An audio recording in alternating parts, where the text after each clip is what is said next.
be live.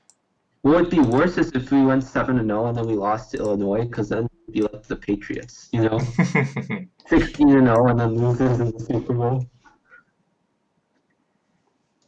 Okay, I hear you now. I think everything is good. Everything is good. I'll just be answering questions from the chat and stuff. Very cool. So I will minimize my chat window then, if that's okay. Sure. Yeah, if you want to, sure, that sounds good. Let me see if I can. Cool. Now, what is the quickest way to keep an eye on everybody? Let's see. Is it community teams? Is that right? Do we have an Iowa team? What do you mean? Iowa chess players? That's not right. There we go. State Cup, Iowa. We want TactWiz, right? Yeah, TactWiz, Andy Dwyer, Thunder_King, and it's Chica. Okay, so here's TactWiz. I've got them pulled up here. There's the chess TV for them. Let's see, who's next? Is Tim on our team? Nope, No, not Tim's this week. not playing this week. I actually feel like this week is like our dream team because like we have Nathan on board 4, who's like such a good rapid and blitz player. Like Nathan, like the combination of and our shop went 3.5 out of 4 games against Minnesota. Like this was the same team that beat Minnesota 11-5. So I think I feel pretty good about our chances. This definitely has to be one of the strongest teams we could pull out. And of course, James is just really solid. And Joseph. And Joseph has been. I don't even understand how Joseph has now not even lost a game. Like that just seems like crazy scary. Let's hope it doesn't get too annoying, that chair.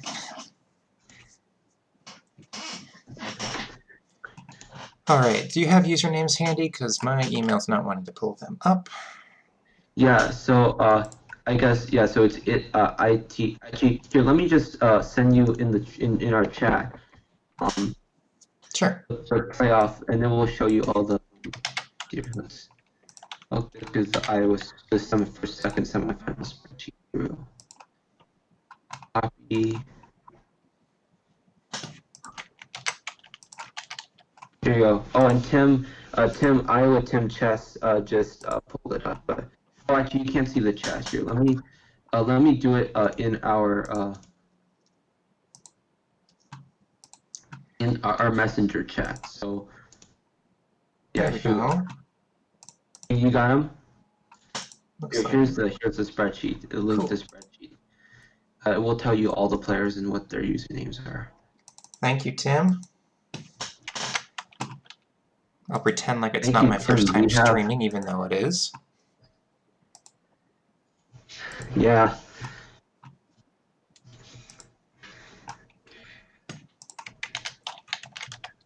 So there's player 3. That should be James. James, yep. And then once my internet decides it wants to function once more, here we go. And then we're on to. And indeed, it looks like that Andy Dwyer, Nathan Chen, has just started his game, and he is the first game running. So cool. It's an E4. Of course, Nathan, like that's Nathan's opening. I'm interested to see what what Georgy Orlov, the international master on Washington team. I believe he plays the Pirates, so we'll see what he does this time. And I think Nathan's our board 4, is that right? Nathan's our board 4, yes. And James is our board 3, and then Joseph is our board 2. And Arshak's board 1, yep. Coolio. All right. Well, hopefully I can see when they come online. Yeah, you just have to refresh, and then when you have like that, you have a button or like the one that shows up, then you know that they're playing. Like you just, yeah. All right, so I take it James is not in a game then? No, not yet. Cool.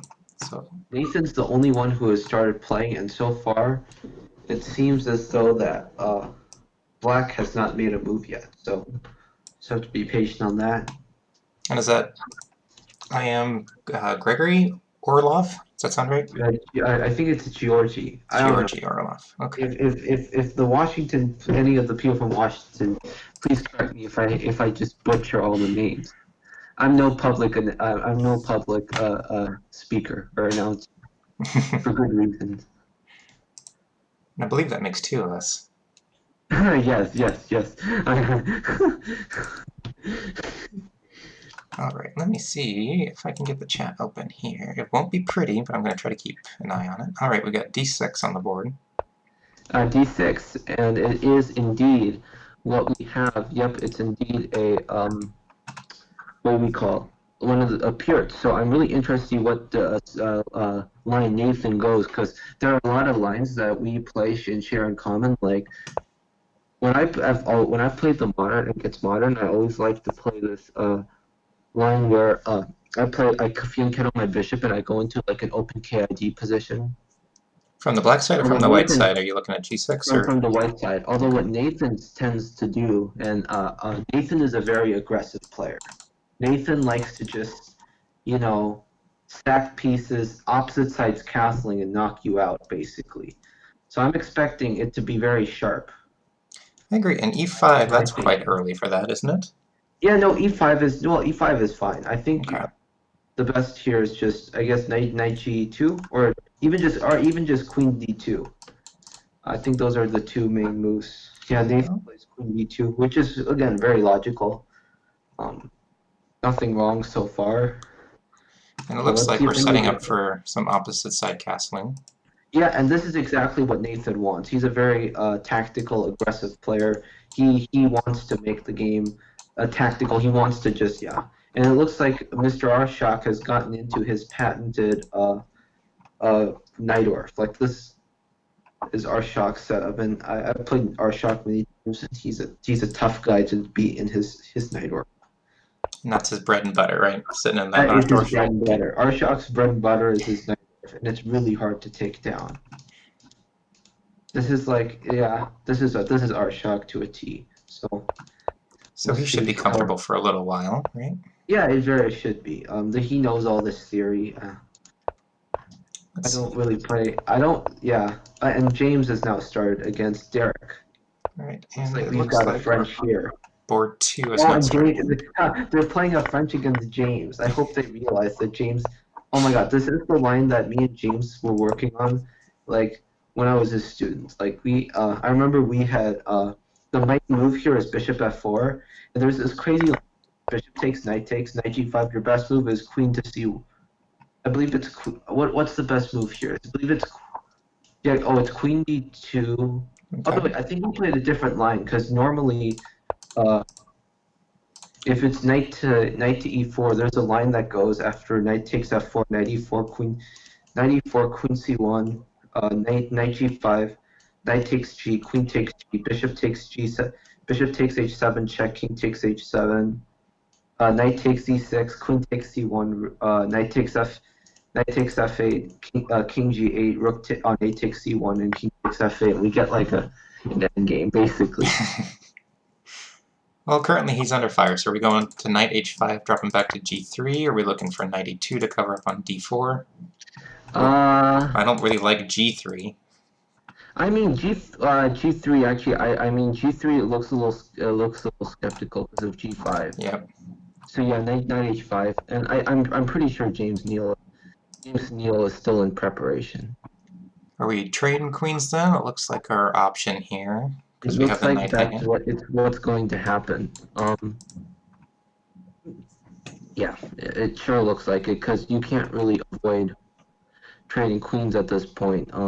Yeah. All right. Well, that was a lot of material that got traded off very quickly. Yeah, it looks like takes is going to come on the board, and then James will just have to decide what he's going to do. That pawn looks backwards. That might be a nice target. We have a Yeah, nice it file will be a open. nice target. It's just that, like I said, it's just one of those games where there are some pretty succinct plans. Did Joseph win with the Scholars Mate? Did he win the where? What are we looking at? Or is that an error in the Washington stream? I did not actually see. Joseph's Well, on board 2, right? I don't even see him yeah, I online don't yet. even see Joseph. Well, if he scholars made Rushan, that would actually be pretty fun. But Rushan was the one who beat him at the U.S. and he wasn't too pleased.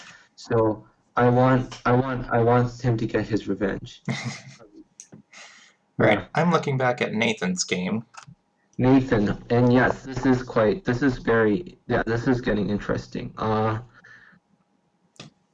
So from the Hmm. black side of this, are we looking to keep the king in the middle of the board, or are we looking to castle on the king's side and just be ready for this? I'm pretty sure Orlov is thinking that for now keep it in the middle, because like if you castle, you might get destroyed. Because H4, G5. I think what Orlov is going to play is something very not committal, like continue to get his pieces activated. Well, Um, I'm trying to I'm think if we can treat this like a Sicilian, where we Yes, look at some sort of sacks like that. sure, or even B5, B4. Just straight b5, b4? There we go. Yeah, Okay. and that's exactly what he did. Yeah, I mean, this is a line that you often see in these structures. Now the question is, will Nathan? An idea for Nathan could be then to meet that by playing knight G3 to meet B4 with knight to C to E4. So I think you cut out there. Are we looking for knight g3, and then if after b4, then we've got knight e4? Yeah, knight C to E4, and you're still defending your pawn, and also now your knight. If your knight gets to E4, it's a monster. So I think Nathan that's probably what Nathan's gonna do. I have a hard time seeing what's wrong with it. Okay. It's looking like this will be a fun one, though.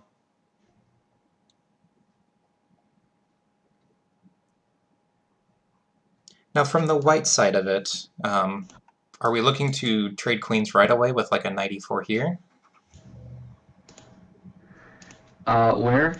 Where? Sorry. Oh, with the knight g3, if instead of knight g3 with the knight e4 first to prompt this trade, but Well, that knight doesn't E4 matter now. first is not good. It's because of knight takes E4, and then your pawn is gonna fall. On g4? Or actually, I guess you could take you could. I guess you'd force to trade queens there at that point. Uh, Yeah, okay, chat hasn't said anything. No, yeah, after 94, I guess the idea would be taking with the queen. But see, now this is a problem, because if you take with the rook, I'll take your knight, and after f takes, then you lose your bishop. Where are we looking here? Oh, you're saying the Nathan game, like if you traded right away? Is that what you were asking? Yep. I guess I we're don't think past that. trading right away would have been so good, because it looks like your g-pawn you lose your g-pawn at the end of the rainbow. And yeah, this is Nathan's idea, and I think his position, it's safe to say, is just fine. I don't see anything wrong. He's a Alrighty. bit lower on time, but of course, this is Nathan's brother, is this rapid play, and I think he's already got a good position. So, Joseph is now starting. He is going for a King's Indian. Here we go. Okay. Holy moly! Yeah, Joseph. One thing about Joseph is he is a really he's very exotic, to say the least. He likes to mix it up, and it works most of the time, to be honest. He plays the Mexican defense. That's the two-note tango. He plays he plays what else does he play? I mean, he just plays all sorts of weird, interesting stuff that is actually quite, yeah. Alright. Uh, what kind of structure does this resemble? I have no Uh, clue. Is that a little bit of the this park looks though like with a the King's d6, Indian. g6? This looks like a King's Indian. It resembles at least a King's Indian. Joseph likely will play either e5 or c5, and Cool. he plays e5. So it looks like now we're heading into a Benoni type structure. And Okay. I don't think, and then it'll be interesting to see if White pushes forward or if White just like maintains tension.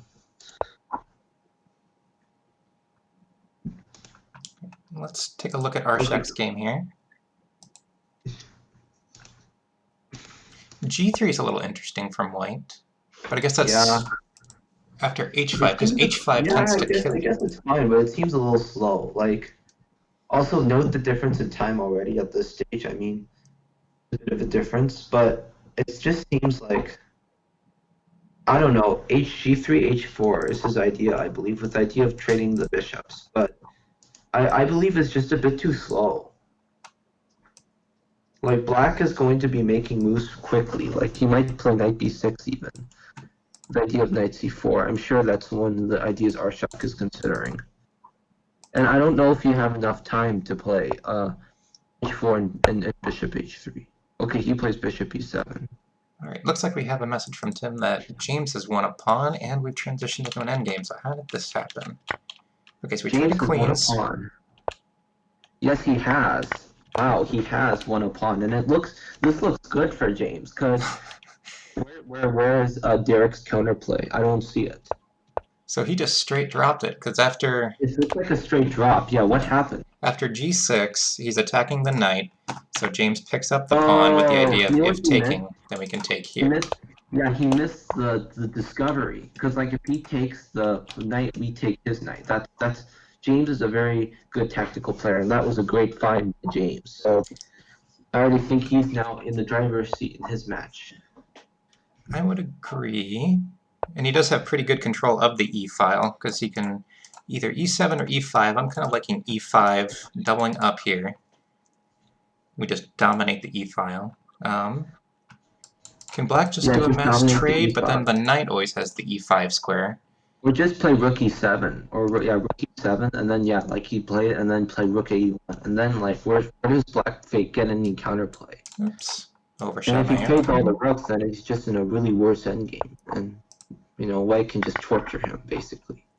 And if this is what he's going for, like I could even trade and then play knight e4, e5, and I'm just better. I'm up a pawn. I have a really two nice knights. Your bishop is not the most appetizing. So yeah, I don't think James can lose this already. I think this is not going to be a loss for James. He just needs to be careful on this clock. I He needs think, to not get yeah, under this tempo. endgame with 9 minutes, I think he's okay. Yeah, I'm sure he'll be able to. Yeah. I'm trying to All right. figure out after knight e5 if we do have a better position, but then I'm trying to see how we go from there, because we can't really reroute this knight yet, because that knight can jump into f5 and hit on d4. So we're trying to activate the king to cover our weakness before we can start to better our pieces. Yeah. I guess that's the idea. I guess the problem with 95 is that you play 96 and there are some issues. So yeah, I guess the best idea, like you said, is to just gotta be careful because yeah, because now black is starting to attack some weaknesses. It's a little annoying, but And we we can't get just away with king e2 now because of knight f4, and we drop that pawn. yes, you could play 92 first and just hold on to your extra pawn. And I mean, I don't think, and then just g3 here and just stopping all counterplay. And just taking away 'Cause, that like, square for the knight. as long as you keep holding your pawn, you're always just better. James just the one thing James can't do. Like I mean, even here, I would have just played g3. Like just don't even allow any counterplay. But I guess this is understandable. Now you're threatening knight c3, so you're forcing black to make a decision. So Is this I of like any concern here, taking on e2, king takes, and then here? There we go. And the king's got to step back in order to cover this pawn. yeah, but I guess that could be a problem, couldn't it? Because then after king f1, he's just going to Yeah, start to see, that's pester why I didn't like weaknesses. king e1. I thought that you should have played g3. Just don't even allow. Just don't even allow knight f4. There we go. Like, why even allow it? Well, true, so now he's got to figure out how to keep these pawns, and I think he's going to drop one of them because of Yeah, that. like that was the question I was asking. Why even allow black to play knight f4? Why don't you just play instead of king e1? I think f4 e3 was definitely the better move. Can we try to get over to black's pawns in any way? Because if we get to No, here, I don't think we can. I don't think we have enough time because we have to play b3 and then he'll just play knight c1 and he attacks both of our pawns. Yeah, this was not the best conversion job by James Neal. well, I'm Not the sure he'll move. still figure out. He's some sort of a magician. He'll figure this out. Yeah, but like I said, it's just not good conversion because like if you because like after bishop b5, I would immediately just want to stop all counterplay. So what does black do after g3? Then there is no more threats to my pawns. There is no more threats. Um, Yeah, and then you play king e1, king d2, knight c3. But see, there's this idea in chess called do not rush. And James kind of violated that principle. You first make sure there's just no counterplay, after you get your advantage. Make sure black has no counterplay, play out all fires, and then proceed. Yeah, so I think it's still going to be fine, but this is James now, having to come up with good moves now and having to, yeah. So we'll see if he can do it. No guarantees. Yeah, now he's starting to slip behind on time. So we'll come back to this one. Yeah, Let's and this is check yeah. This, in. Ooh, there's a lot of pressure going on this e5 oh, and now square. look at Nathan's game. Look at Nathan's game. Look at this. Let's see, What's Nathan, going that's on Andy, here? right? Okay. Andy Dwyer. Yeah, what's Wow. going on here? Holy, what is going on here? Okay, so after b4, knight e4, knight takes on e4, knight e4, knight back to Wait, is c7. he just? Is he plus? What is Oh, that did he just move? lose a piece? I Okay, think he might have.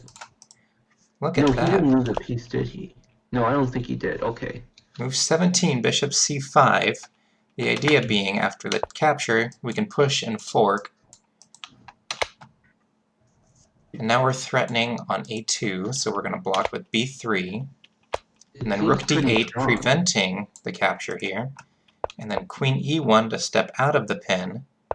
But now the knight, whoops, the knight is still covering on d6 and the rook is covering on d6, and he can't get both pieces out of the way. So he is picking up his piece. That's a pretty deep sack.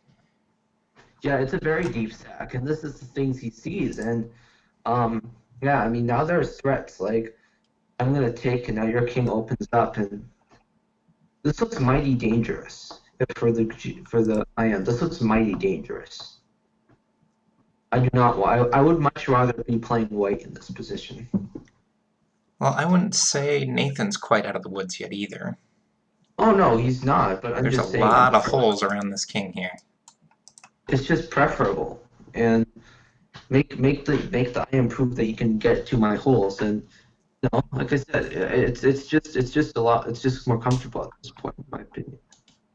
I like the sack. Let's see, do we have any comments in chat? I know, Tim, you're looking at this position, coming from someone much more experienced than us. Do you have any thoughts here? Knight d5 is interesting. Do we go for the piece right away, or is there some other No, I cute think you go for tactic? the piece right away. Because he is dropping the pawn, right?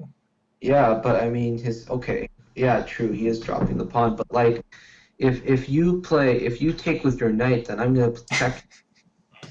I'm gonna make, and I'm gonna force your king to not be able to castle, and you know my pieces are quite strong after that because now we have unleashed attack on e5. So it's a pawn, but I mean positionally, I believe white's better.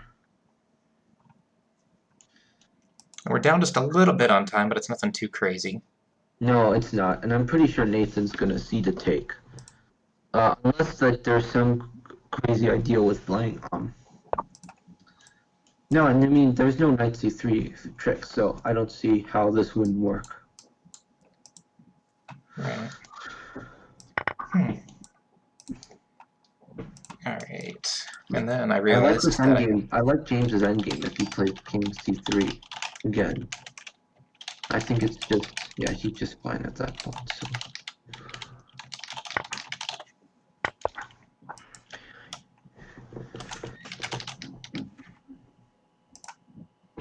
Oh, it looks like Arshak is gonna just pick up a piece. Or no, maybe not. let's Never check mind. in. This looks really shaky for some reason. For white, this looks shaky. Like, why can I even just take the piece? Can I have you give me pieces and squares, Michael? Can I just take the pawn take on d5? What's wrong with taking on d5? With the bishop? Yeah. Okay. Oh, what's wrong with it? Like, aren't I just getting just getting up a pawn now? Yeah, it's a pawn, because that knight can always come back to b3 and you don't win the piece out of it. No, you don't win the piece, but I mean, If you go to b3, I'm even thinking now about playing a5, a4, and now my attack is really strong. And unseating my bishop on d5 is not easy whatsoever. So no, our shock's already better, and he probably won't go on to win this. James needs to be careful on the clock. He can't. Yeah. No, Nathan did not take. Holy He didn't take the smokes, piece? man! Nathan did not take. Is this? Okay. Let me just say one. Let me just say this: if Nathan, this is all. If this is good, then I'm gonna consider this like. But see, now this is the worrisome factor: is does this now work? Cause like, Ooh, I'm a you're little gonna force. concerned about these dark squares now. Yeah, no. I agree with you. I'm with you. Well, I guess I it's thought never a he should have concern, because taken. I I'm... thought he should have taken first. That's what I thought. He should have played takes first. Oh, let's see, what is going on here? So if we take here, the threat could be queen a3, queen b2, but whenever the queen goes to a3, the queen can take on c3, so that's not a concern. We're still down our piece, that's sitting there. Can we get away with taking here at any point and double up this way? I think that might be our option here, because that's Well, picking up our piece no. Hold again. on a moment.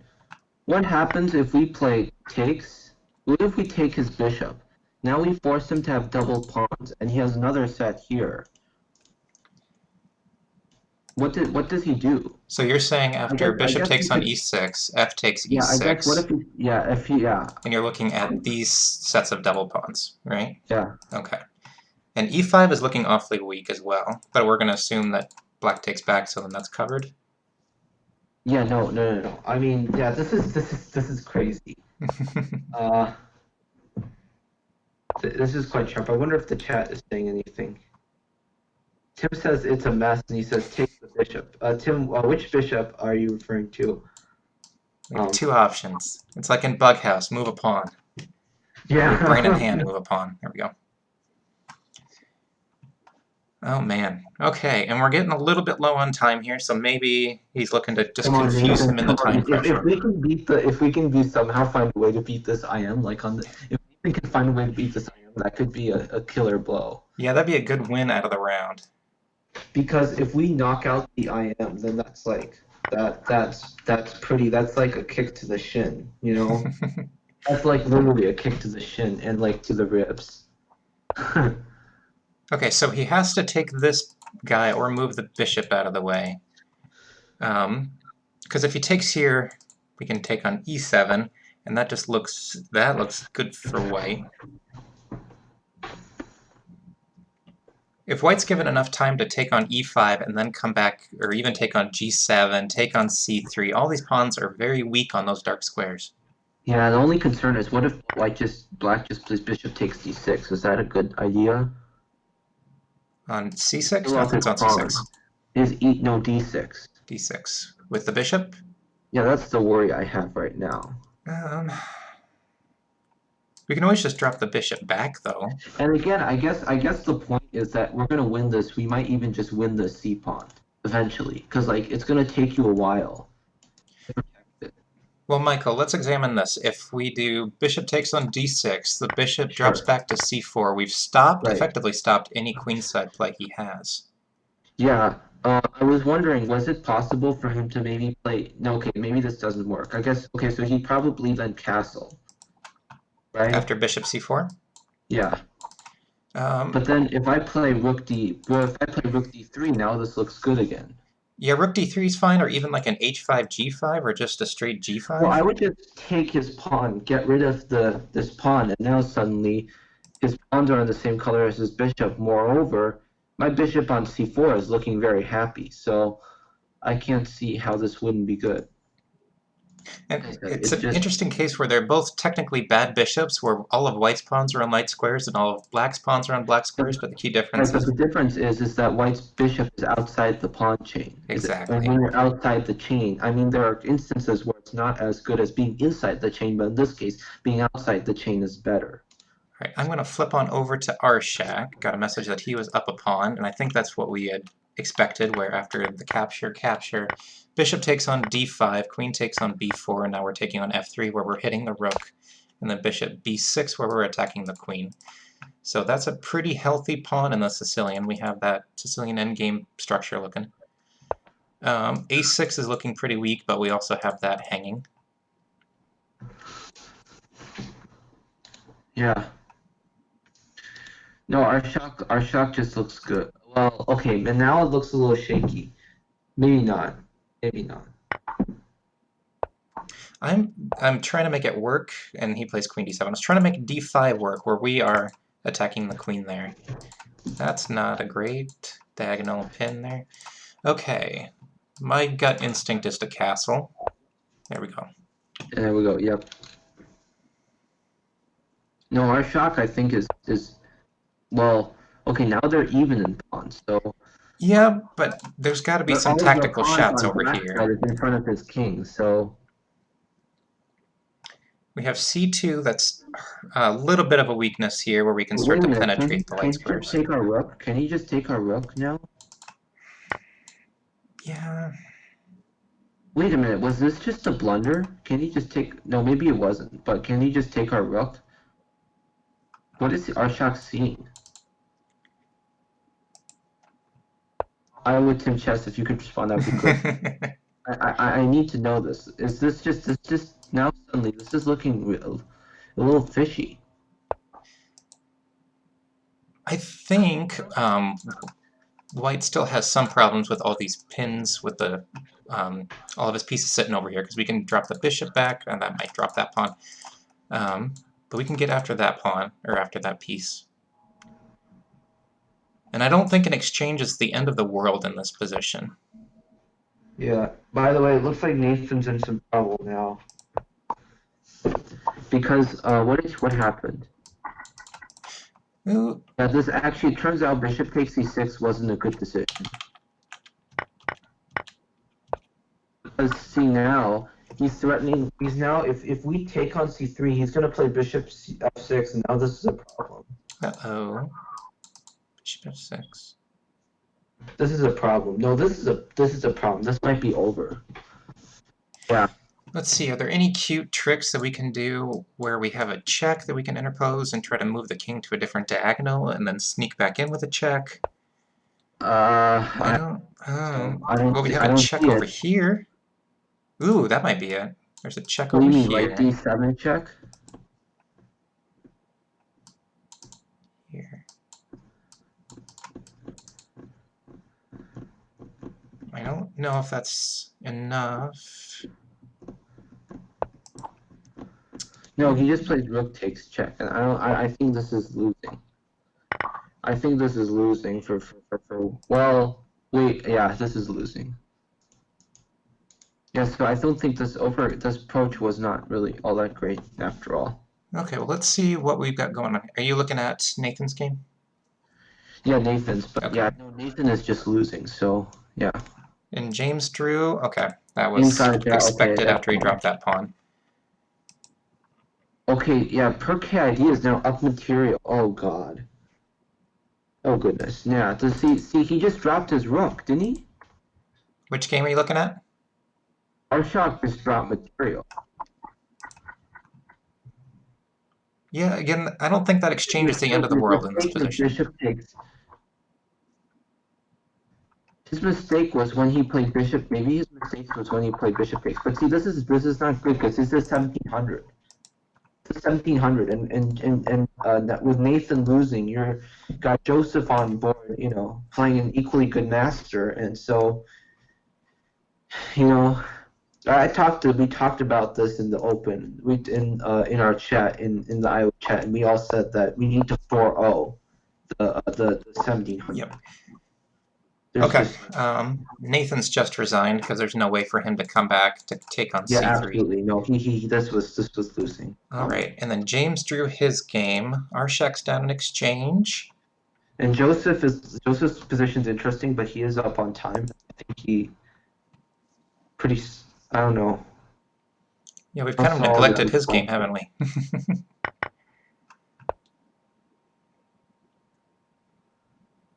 Is d6 a concern? That's what I was thinking. I was worried that you're giving up your blockade, and I personally, this is just my intuition, but my Take, take. intuition says that giving up this blockade can't be a good idea. Okay, so we have f4 that's going to drop. But I don't think that pawn coming to e7 is the end of the world for black, because we always have the back of the rank, or the back rank covered. Well, d6 takes and takes. This is a threat, so my guess would be swinging the rook over right away. Or not, what do I know? Absolutely nothing. Okay.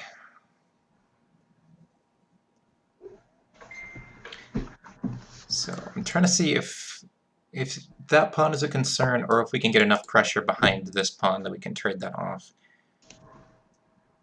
I don't know if I really want to give that one up. Maybe g5, but that doesn't feel great. Rook is doing a nice job of cutting off the king here.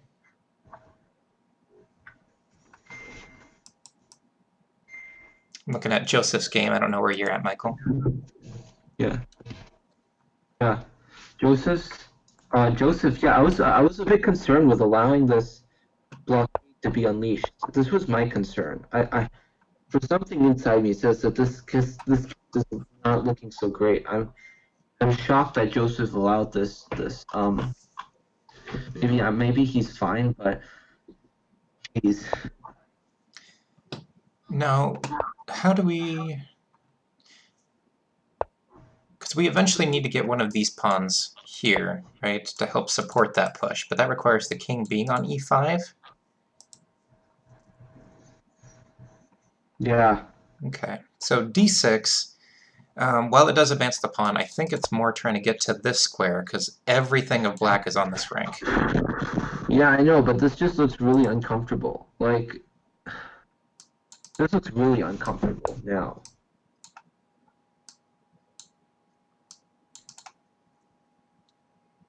Maybe something to that effect? Well, what do you mean? So the idea could be... Because if white's trying to get access here... Oh, by the way, Arshak just won. Thank God. He won on time. What just happened? Arshak won on time. Let's go. Thank you. Okay, so... Thanks, Tim, for doing our commentating job. Appreciate it. Okay, so Arshak dropped the exchange. Queen dropped back. We're pressuring c2, covering c2, attacking the bishop, and it's not got a great square to go to because it's pinned. We're doubling up on d6. Again, we're attacking c2. Queen's coming over. Attacking the queen. The queen is getting further away. And now we're attacking the rook that's covering c2. Yeah, now we're gonna take the pawn, so he'll Now have. everything is on c2. And now the other knight comes in, so now I'm feeling a little more confident. Okay. Position. So we gave back the exchange and then lost on time, so we will take it. So that's a win. So now we're at 1.5 out of 3, and now we are just waiting on Joseph's game here. I'm not sure who I like more in this position. I mean, Joseph. I think Joseph still is fine. I still think he's a fine. Because like he has a lot of counterplays. I think objectively this should be fairly equal. This knight is getting back to a good square. If Yeah, I mean, and we're gonna play we're gonna play like either king e3 or king e7 at some point. And yeah, we're gonna give up a pawn, of course, but then our knight comes back into play, and our knight's a fairly good piece. Not so easy for you to attack my weaknesses. So, like here, I play king e7. I think that's your only move. Yeah, that's your only move, basically. And of course, Joseph sees all this stuff, and I agree. he plays. And then of course rook takes, and now I mean I just don't see how. Yeah, okay, so takes here, but then what do you do after I play check, and maybe I come to the back rank? Well, after the check, king Oh e2, wait, you're hold just on, the other helping him b5 out. pawn. Wait a minute, hold on. This is actually looking a bit skeptical because now he can hold on. He's attacking b5 now, so now this is getting actually kind of uncomfortable. Jeez. Now, dropping the rook down to d2, is that enough compensation for that pawn? I don't think so, because that rook is just going to feast on all these weak pawns. Yeah, that's the problem, is that your rook is going to have to come back and protect the pawns. Meanwhile, black can play here and now. Yeah, so Joseph will have to find some good defensive moves in this end game, which I believe he can, but this is definitely uncomfortable. And again, Okay. Joseph, this is a good way of sacrificing the pawn, of course, because now we're going to play 52 and we're going to get counterplay. So, like I said, it's still. I wouldn't say Black just offered a draw. I'm not convinced that'll be taken. No, no, it's not going to be taken because Warren O'Neill knows he's better. But I mean, his chances of winning with 1 minute and 22 seconds. I mean, if you're in a worse position, you want it where your opponent's under time trouble. And given that this is Joseph who's playing the black pieces, I'm sure he's going to put up a pretty stiff resistance. Like that's another thing. Joseph is very when he's worse, he puts up an incredible fight when he's not an easy guy to beat. And being up, what is it, almost 3 minutes now in this type of an Yeah, endgame, that's worth a pawn or two. yeah, that is the fodder too. Yes, if when you're up, you're up. When you're up that much, it's definitely worth something. And Joseph is very good under time trouble, and when he gets up on time, he's generally speaking a very good player, and that's something that can often just be decisive. So have to see what happens. But Okay, so how are we defending any of our pawns right now? We have 3 of them currently being attacked, well, will be attacked. well, so let's calculate. Could we play check? King No, e2. I guess we can't. King e2. My idea was rook b1. That The might be a point little being too is slow. I want to reach a 3-on-2 king and pawn rook versus a rook ending. Well, after rook d1 check, king Yeah, e2, king e2 and then rook b1. rook And now b1, and suddenly then we're can getting you, some activity. Yeah. and then taking here? Well, I guess that comes with Yes. check, And doesn't see, it? and Joseph's point is that if you play rook takes c4, we're going to happily take. If you play rook takes c4, I'm playing rook takes b2, and after king here, I might just like. There are a number of ways you can do it. Like, I would just check, yeah,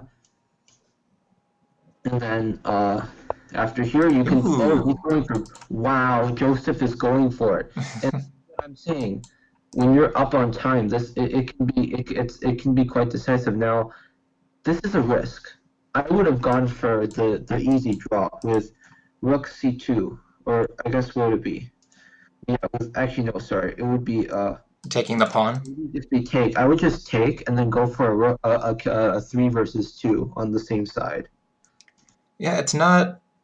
Black didn't turn the game around by any stretch of the imagination, but he's making White's life But a little it more makes difficult. White have to come up with good decisions, and hey, like I said, it's not it's not going to be easy for him by any stretch of the imagination. So. Like I said, this is just really risky, though. I don't know if I would do this personally, because I just don't have the guts to try to, win in this position. Now, can we Personally, I would just take the draw and just be done with it. can we get away with rook c2 here, and if take, then take, and we're back to 3 versus 3? Okay, he did. Yeah, see, this is what I don't like. I don't like this because I don't think this is a good idea. Why would you, 5 seconds. Joseph? 3. I mean, Joseph is really playing this on the edge, and I know he's a great rapid and blitz player. There's no question, but there's a certain point where you're taking a lot of risk, and this might be the point. See, now I don't like allowing his pawn to get all the way to h6. I just don't like it. But that pawn on h6 is awfully pretty weak as well. I guess if there's no way to continue it, then that's fine. But Check. this is just super. This is super risky. We'll have Oh, to see take on whether. f2, Wait, now take on f2. Okay, maybe we can get something. Hold on. and then drop it back to Yeah, and f6, then drop it back to f6 and if we he get the doesn't other pawn. cover that Okay, way. now this is becoming really crazy. Okay, now go to f6. Ooh, Whoa, wait, he okay. didn't? Why did he go to f6? Oh my It's... God, Joseph, you're giving me a heart attack, man. Joseph, oh my God. just chase it. Or can he get away with Yeah, yeah, b2 yeah. now? No, just go. Oh, hold on. No. Okay, this is getting really scary. I don't like this. Oh man, Oh my God, no, no, we no. might swindle this one. No, I wouldn't say swindle this one. Okay, maybe King B1. Maybe he's fine, but this is King getting c1, the idea scary. being b2 and then Oh, King promote. C1 with the idea B2. Oh, hold it. He might actually be okay now. Hold on, yeah, just play King C1. There you Can't he just go. play King C1? I agree. But then he plays Rook B1. Well, then This rook is really or hard to king calculate. c2 then, so that way you keep in Oh contact with the b3 my pawn. God. Holy crap, man. This is like, yeah, this is. There we go. Yeah, now I don't think Joseph's b2. gonna lose. Yeah, B2. Yeah, B2. Actually, B2 is just winning. Isn't B2 just winning? Why Take can't we on. just take the There we pawn? go. Oh, it's winning! Joseph That's a won! win. Joseph won! Holy cow! I Oh thought man, Joseph was not going to win that. that is Wow, a Joseph swindle. does it again. Man, Joseph is incredible. Joseph is incredible. Kushan says, "What a legend!" And Joseph is a legend. Okay, I need to get him a movie deal. Okay, or something. He's incredible. Oh man, Beast. that was cute. Way to go. So we end up pulling ahead in that round, 2.5, 1.5. Joseph's a god. Like, holy cow! What the? How did he manage to win that? I have no idea. You look for the you know, Oh man, that was really cool. it's like one of those things that you tell Joseph, like, great job, you won, but you gave me a heart attack and now I'm dead. No, I'm just kidding.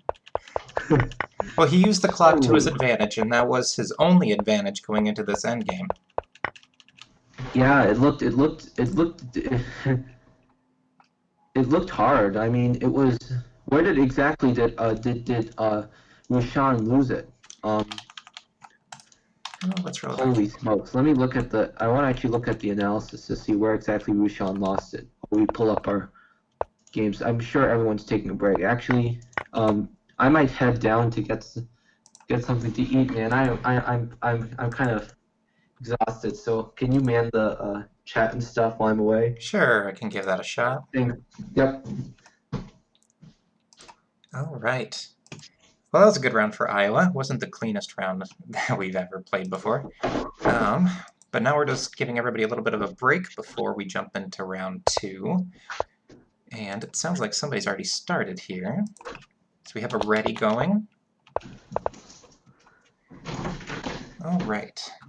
I believe round 2, this would be... I do not remember usernames off the top of my head, so we'll go with Nathan is going against Derek Zhuang. Go with that.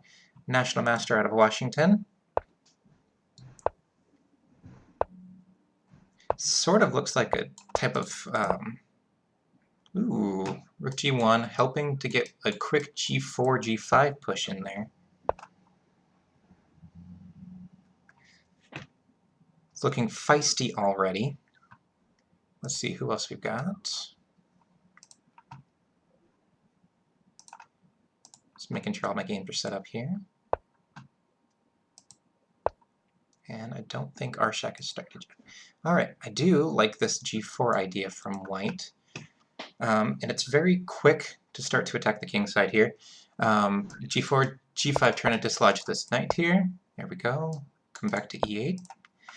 We have the queen and the bishop and the rook, and now all these pawns starting to come at black already. I'm not too familiar from this with the structure from the black side of things. Another piece here. Wow, this is a lot of pressure over here. With how quickly white is moving, this should still be, or they're still in prep anyway. In G6, while it does shut down this battery, it also gives a leverage point to try to break open into black structure. But with g6, it also gives us this f5 square to come into. Let's see, maybe we can eventually get an e5, e4 type of activity rolling. This bishop is eating on granite for a while. Hopefully that can get opened up soon. Let's see what else we've got going on here. Have you started yet, James? Nope.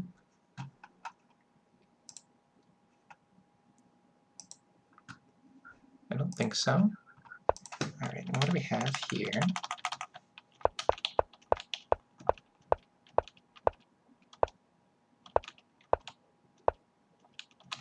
Alright. And then we'll look on over at Arshak, and Arshak has not started yet. Let's see. This would be Joseph's game, and we're playing Perk KID, which is not this opening. Perk KID belongs to Analith Gunamakala. That sounds right. 1785, but I believe he got a... or he was the one that lost to time pressure to Arshak in round 1. Let's jump back into the most exciting board so far this round. After bishop d3, we have g6, knight h2, trying to take advantage of these holes that were just created here, as well as to maybe throw in this f4, f5 idea. They're throwing everything at the kitchen sink already at Nathan, but I believe he enjoys these sort of coiled up type of positions. And we might be able to get away with e5 right now, maybe. I don't know if that's getting too weak. No, we should be able to get away with e5. Let's see here.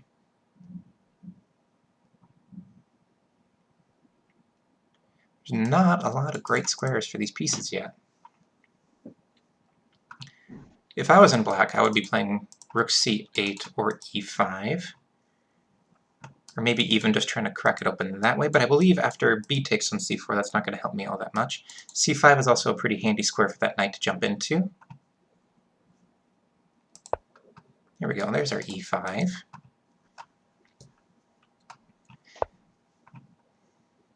Alright. Knight g4 was played awfully quick. Trying to get into that h6 square. And once you get into that h6 square, you have to kick the king into one of the dark squares. And that diagonal gets opened up quite quickly here, which is very dangerous, but we do have 1,000 pieces covering f6 if we ever need to play that. I just feel like that would be opening up the position too much from the black side of things. I'm hearing a lot of piece activity already. Let's see, who do we have? See, I believe this is Arshak's game. Just d4 out of the gate. Is it knight c3 here? Why do they play the d4 openings? I don't know the d4 openings. Here we go, bishop d2. I think in some lines you drop the bishop back to e7.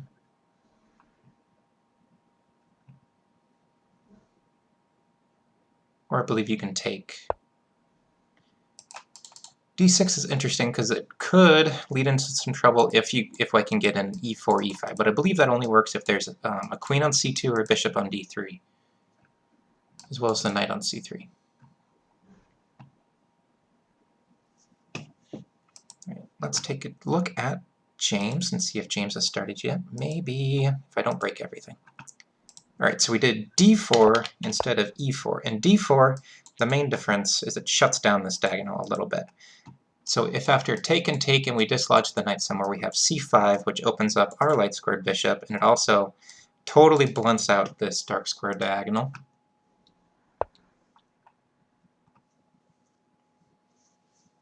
This is the sort of like attacking chess that I like to see from the white side of things. Alright, I'm going to assume we take back with the pawn. But I'm not too comfortable at it from the defending side of things. But that's just where practice comes in. Now let's just play c5 here.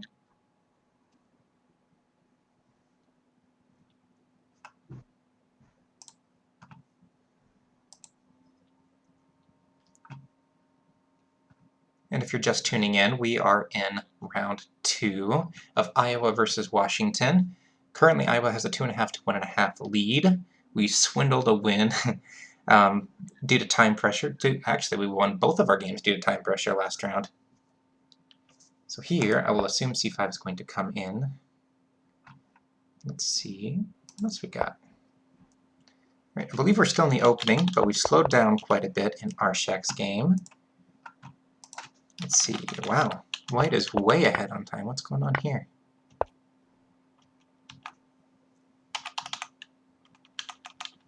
This looks like we're still like in run-of-the-mill opening stuff. So I wonder why black has taken so long here. This knight is on a nice square sitting here. It can't get dislodged with f6 due to the fork on g6. It can get dislodged with knight c6 or knight d7. But I'm not quite sure where black's problem is. Losing material is not a concern here, because the bishop is covering here. So then after white takes on either side, we can take, or black can take onto e4, and we still have control over the square. So that's just quite odd going into the tank this early in the game. Alright. James, have you started yet, bud? Is anybody seeing if James has started? Okay, we did get c5 played from Nathan. And like we said, it blunts this bishop sitting on this diagonal here. And with this pawn on d2 and the pawn sitting on c5, this dark squared bishop doesn't really have a lot of great squares at the moment. James has not started. Thanks, Tim. Alright, and now this bishop looks glorious sitting over here. Black may be able to start untangling a little bit. Castling queenside, it's interesting, because you have moved a lot of pawns in front of your king. However, there's not really a great way. For the same reason that white can't get his bishop out, we don't have a great way to get into the position. So the knight doesn't have a ton of great squares to get in. We can maybe take advantage of that one, but that could get traded off right away. So if we drop back to b8 and come in that way, that could be an option, but that could always be thwarted with just a3. So I'm thinking like an a5, a4 type of idea, because if we play a5 and it's countered with a4, that's permanently leaving this b4 square open, so that I can get in that way. White's attack seems to have stalled for a moment, just a momentary moment. h5 could eventually come in and trying to crack it open that way, and there might even just be trying to take it, and just sack my way in for victory. So after the king moves over, there's got to be something there. So that could be quite a bit of a concern for Nathan. I'm trying to see how we stop that h5 move from coming in.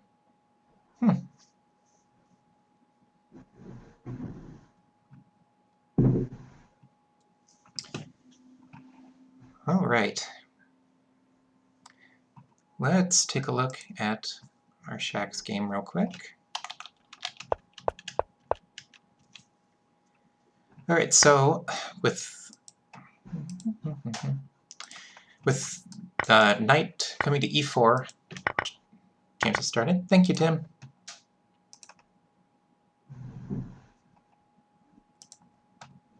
Here we go. It's our trading pawns. Alright, so sometimes I've seen this from the black side of things, sometimes stemming from the Caro-Kann, where white can just throw this knight h5 in there and it just starts to bungle up black's position, and you can get the queen into h5 and you're just barreling everything into that h7 square as soon as you remove this defender of the h7 square. So that's not great. Tons of ways to defend it. Queen d2 is played awfully quick. That's fine.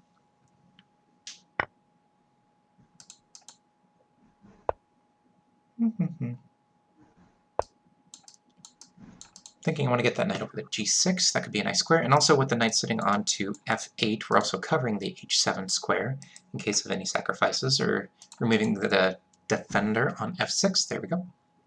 Finally got those words out. I'm not too sure where we want to put this bishop right now.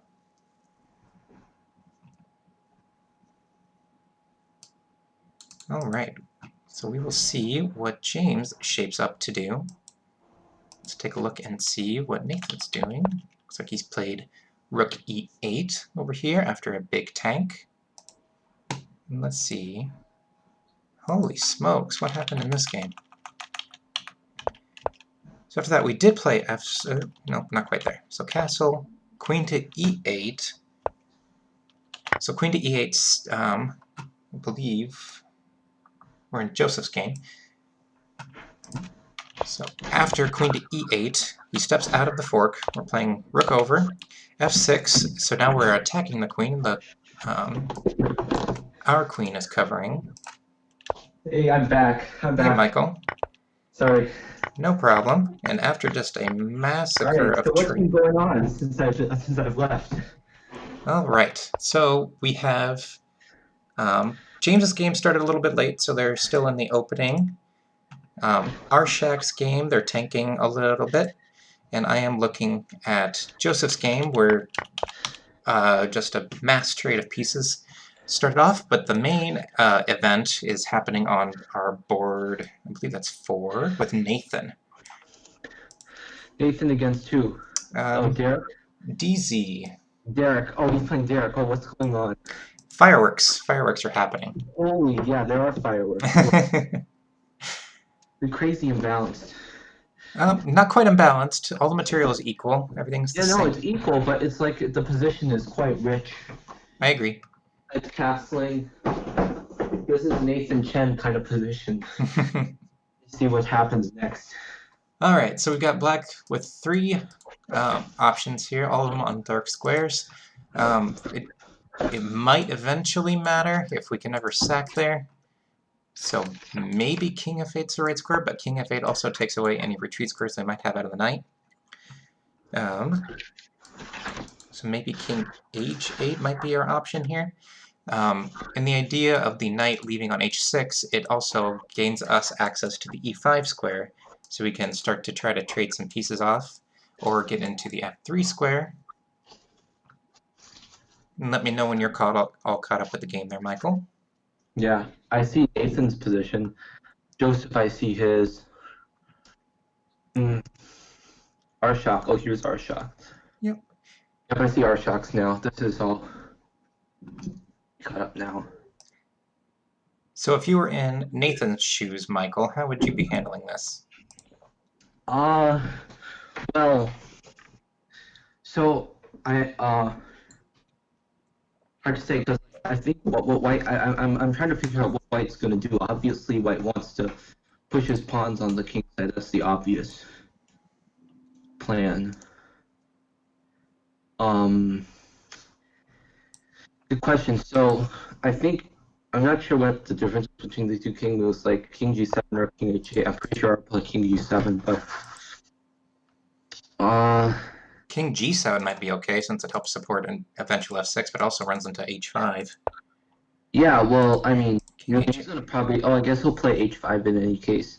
Well, okay, so maybe the one argument could be is you can't play h5 right away because it hangs the pawn. So. But after h5, if we do bishop takes on But wait a minute, g5... does this run into some tactics on the... This is the only issue, is it might run into some potential tactics along the diagonal. Which is giving me some pause. Well, not only does it run into tactics along the a1 to h8 diagonal, but it also runs into problems along the b1 to h7 diagonal. Because after h5, if we do bishop takes on g5, then you're losing... Or white has the option to play h takes g6, and then eventually white can sack on g6 with the bishop and get the queen in there. Yeah. So it's quite dangerous to be in black shoes here. It is quite dangerous, so Nathan will have to figure out how to combat this. Part of me for black wants to play knight e5, So that way we also cover f7, but we also hit on d3, and we cover on g6. True. Another part of me, I mean, if I can get away with knight e5, I'd love to. It's just that I'm still worried about potential sacks on d4. Maybe it's nothing to worry about, but again, it's just a little dangerous, you know. I agree. And black has the move f6 in reserve, but it also that severely weakens the position. Sure, sure. I do want to take a look at, oh shoot, who is this? This is Joseph's game.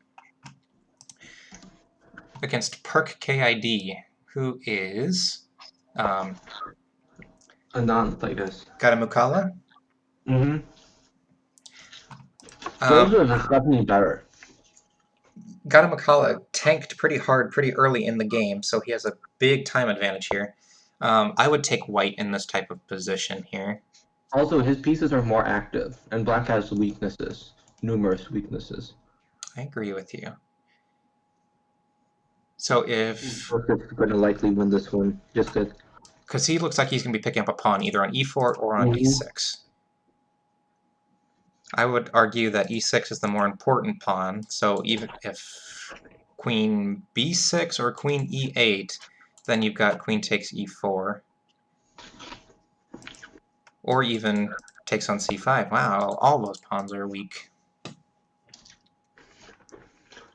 This should be a win for Joseph. Any thoughts to the contrary? Where? In Joseph's game.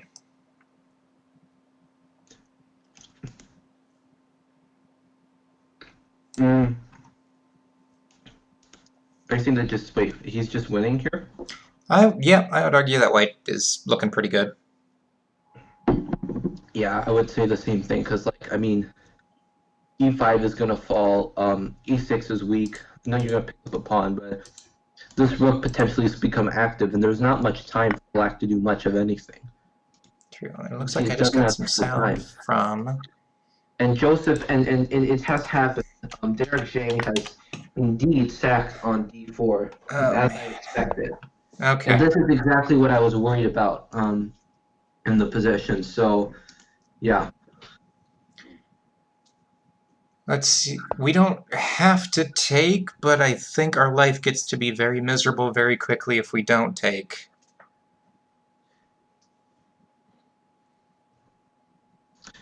Yeah, I mean, we have to take, and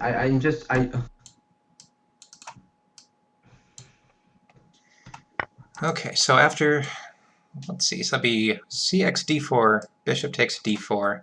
f6. f6 is practically forced. Yeah, you have to play f6. There's no other option. And I guess maybe what Derek is thinking is maybe an idea like taking on g6. Or maybe taking first and then taking on g6. And the issue is that there's just so many open lines. Yeah, if I was white, after black is forced to play f6, I would want to play h5. Oh, h5 even. Yeah, h5. I was just thinking taking first. Like, you just want to open up as many lines as you can. So like takes with check f6 and then g takes f. And after say, just like keep opening up the lines. And this looks really dangerous for black. I think black's only option here is f. Well, can he give the piece back with bishop f6? Or knight f6? Oh, well, I guess you could. That's an idea. Well, if you play if you play bishop f6 and g takes f, like I said, if you play knight takes f6, knight f6, I might even just think about playing knight g5 and just continue attacking your knight, playing knight g4, attacking the pin piece again. So, I mean, if you play bishop f6, takes. I don't know. It's just really uncomfortable at that point because there's still the threat of playing some uncomfortable threats of playing like bishop takes g6 and opening up the lines. for the bishop. So no, this looks like a good sack from Derek. I agree with you. And if knight f6, there's no hurry to take this pawn or take this piece back for white. So black's always going to have to babysit. Ooh, he does play f6. Okay, so if I was white, I'd be looking at h5.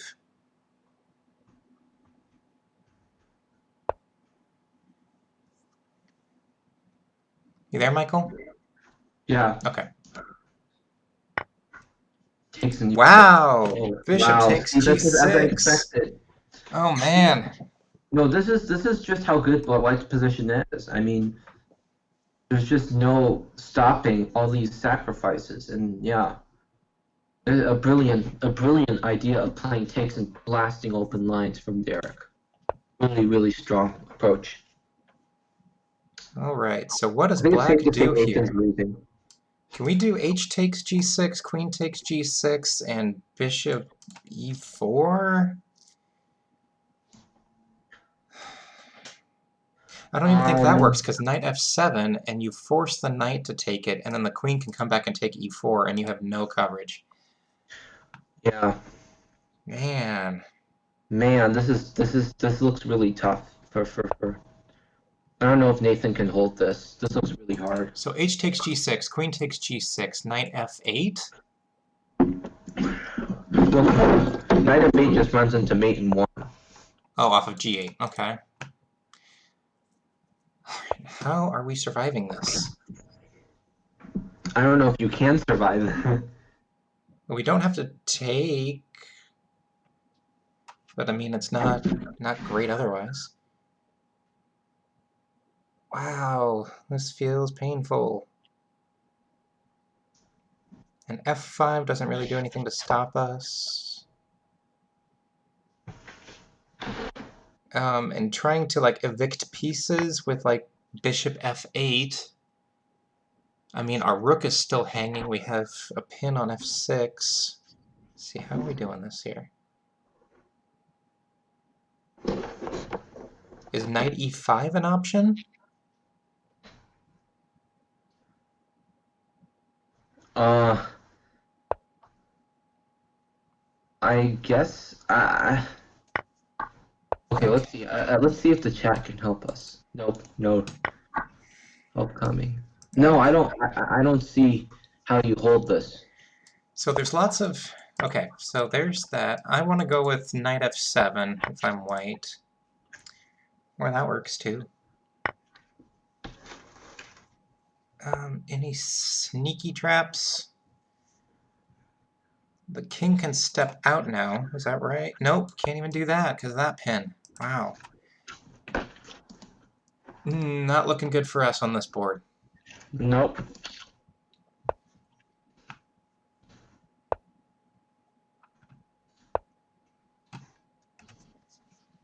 Oof, okay. Looks like Nathan is gonna lose, but as I said, it's a tough man. I agree, but this also keeps the...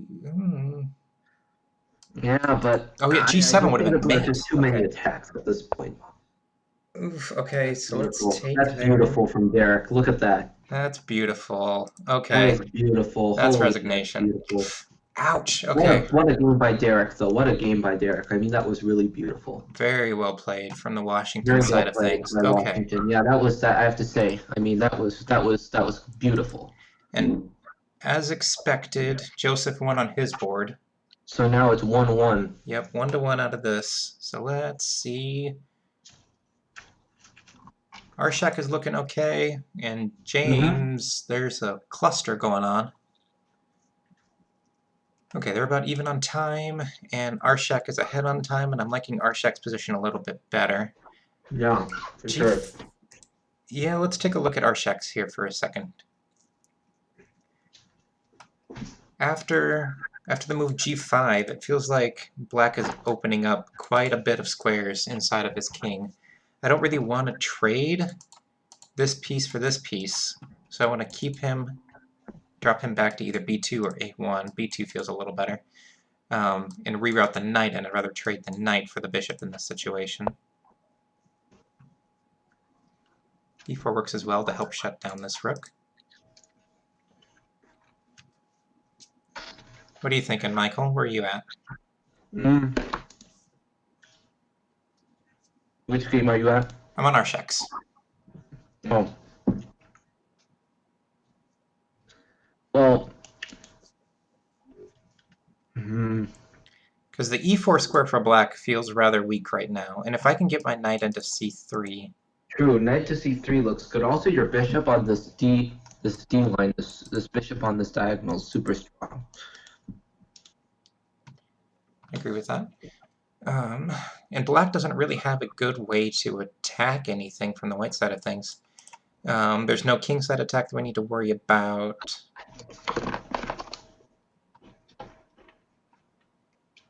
Yeah. White's feeling pretty good here. Yeah, I mean, the only worry is that black has any attack, but if he doesn't, then I think we'll be fine. Okay, so I'm tempted to just play knight c3 right now. Dropping the bishop back to g6, it solidifies his bishop. I don't think black can get away with trying to play f5. There we go, Well, there's our knight c3.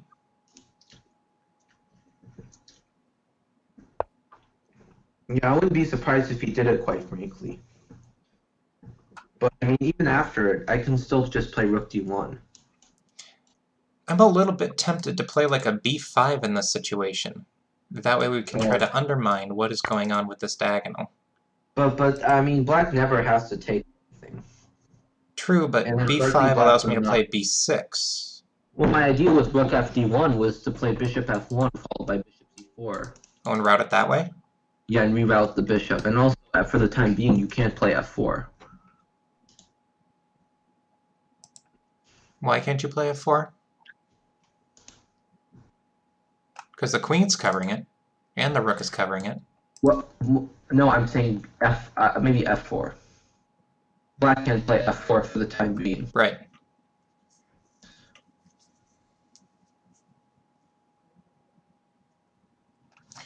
Okay, let's see here. So with your idea of rook fd1, followed with bishop f1, after rook fd1, doesn't that run into f4 from black? No, because the e4 pawn hangs.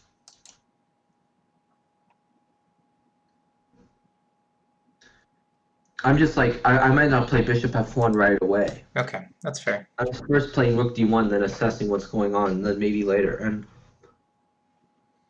yeah,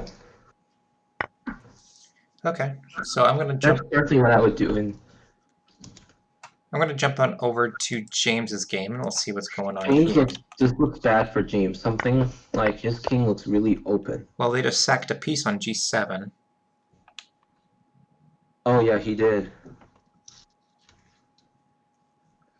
Okay, so the idea would be if the bishop drops back to c8, he has bishop h6 check.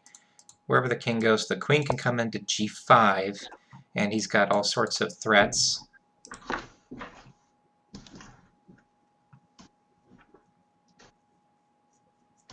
So maybe I don't really want to take on f5 and have bishop takes f5 and try to get that knight onto g6, because I don't like my king defending on g7 like that. Yeah. Okay, what are we going to do here? I should know this. I've played black before. Yeah.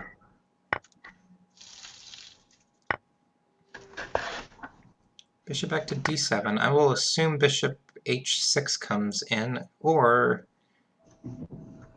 rook takes e8.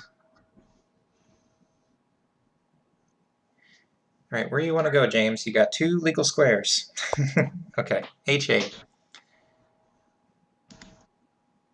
I want to, yep, queen g5. Knight g6. Knight g6, yeah. And I believe he's okay. Maybe he's not well. It's a little shaky here, because after It does seem a knight, little shaky, yeah. we're going to take on g6 from the white side of things. Here we go. Yeah, I think he's still alive if he takes on I'm checking the chat what Joseph thinks, like which direction do to take. I'm guessing my instinct says take with the F pawn, That's mine as well. Okay. and he And did. now, So, if I'm white, I think I want to either trade the rook. yeah. Well, okay, no. I was thinking that there was some weird sacrifice, like with rook takes and then taking again. So, Wait, hang on. Rook takes e8. I think black's busted. really? Okay, so Yeah. rook takes e8. So we have a couple options. If we play knight takes e8, what do you do? Do we have queen e5? Then queen f6. Oh, but then you can take on. No, wait. No, you can't take on. No, never mind. Yeah, queen f6 is good. Okay, so rook takes on e8. We want knight takes on e8. Well, then let's just take again. Yeah, we'll just take again. So, um, rook takes e8, knight takes e8, rook takes e8. And now if the queen takes, then you have this dark square diagonal that the queen can get to, Oh, either through f6 or on e5, because the queen can't cover both. And if you do, if you take with the bishop instead of the queen, then you have e5. Okay. actually, Orloff did not play it. No, he did not. All right, we'll take it. All right, James, you've been given a reprieve. Let's see what you do with it. I think I want to take on e2 and just try to dodge some of the pressure on e8. Yeah. No, that's like the obvious way of doing it. It looks. So if I'm James, do I want to like get some more defenders and get like a queen g8, queen f7, and then try to bring the other rook over, or how am I going to defend on f6? Yeah, I mean, you could take and play bishop e7.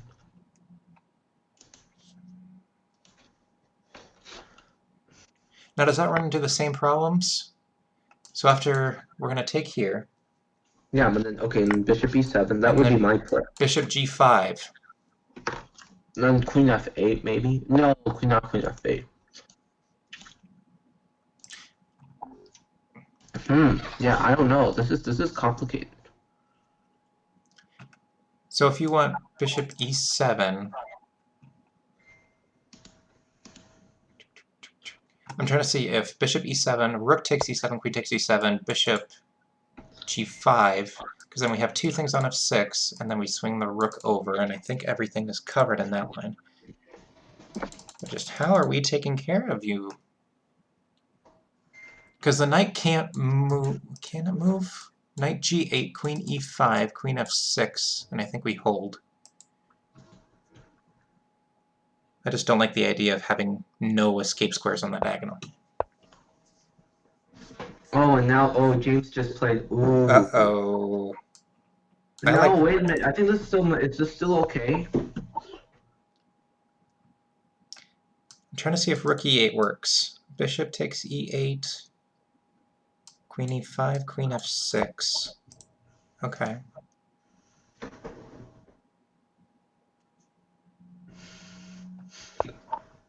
Oh boy, James, are you holding here? Maybe by like the skin of his teeth. Maybe.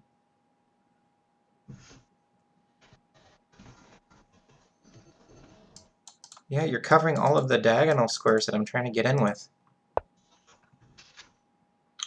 Is there a way that I can get the light squared bishop involved?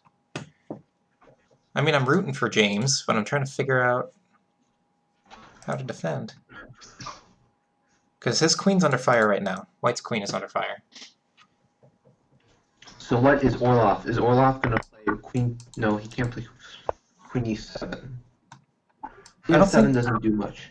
I don't think queen e7 does anything. Queen f7. Because our bishop should cover everything. And I'm half tempted to just do like a bishop takes h3 and try to get some counterattacks on our end. But I don't know if that's enough to warrant the sack of the bishop just yet.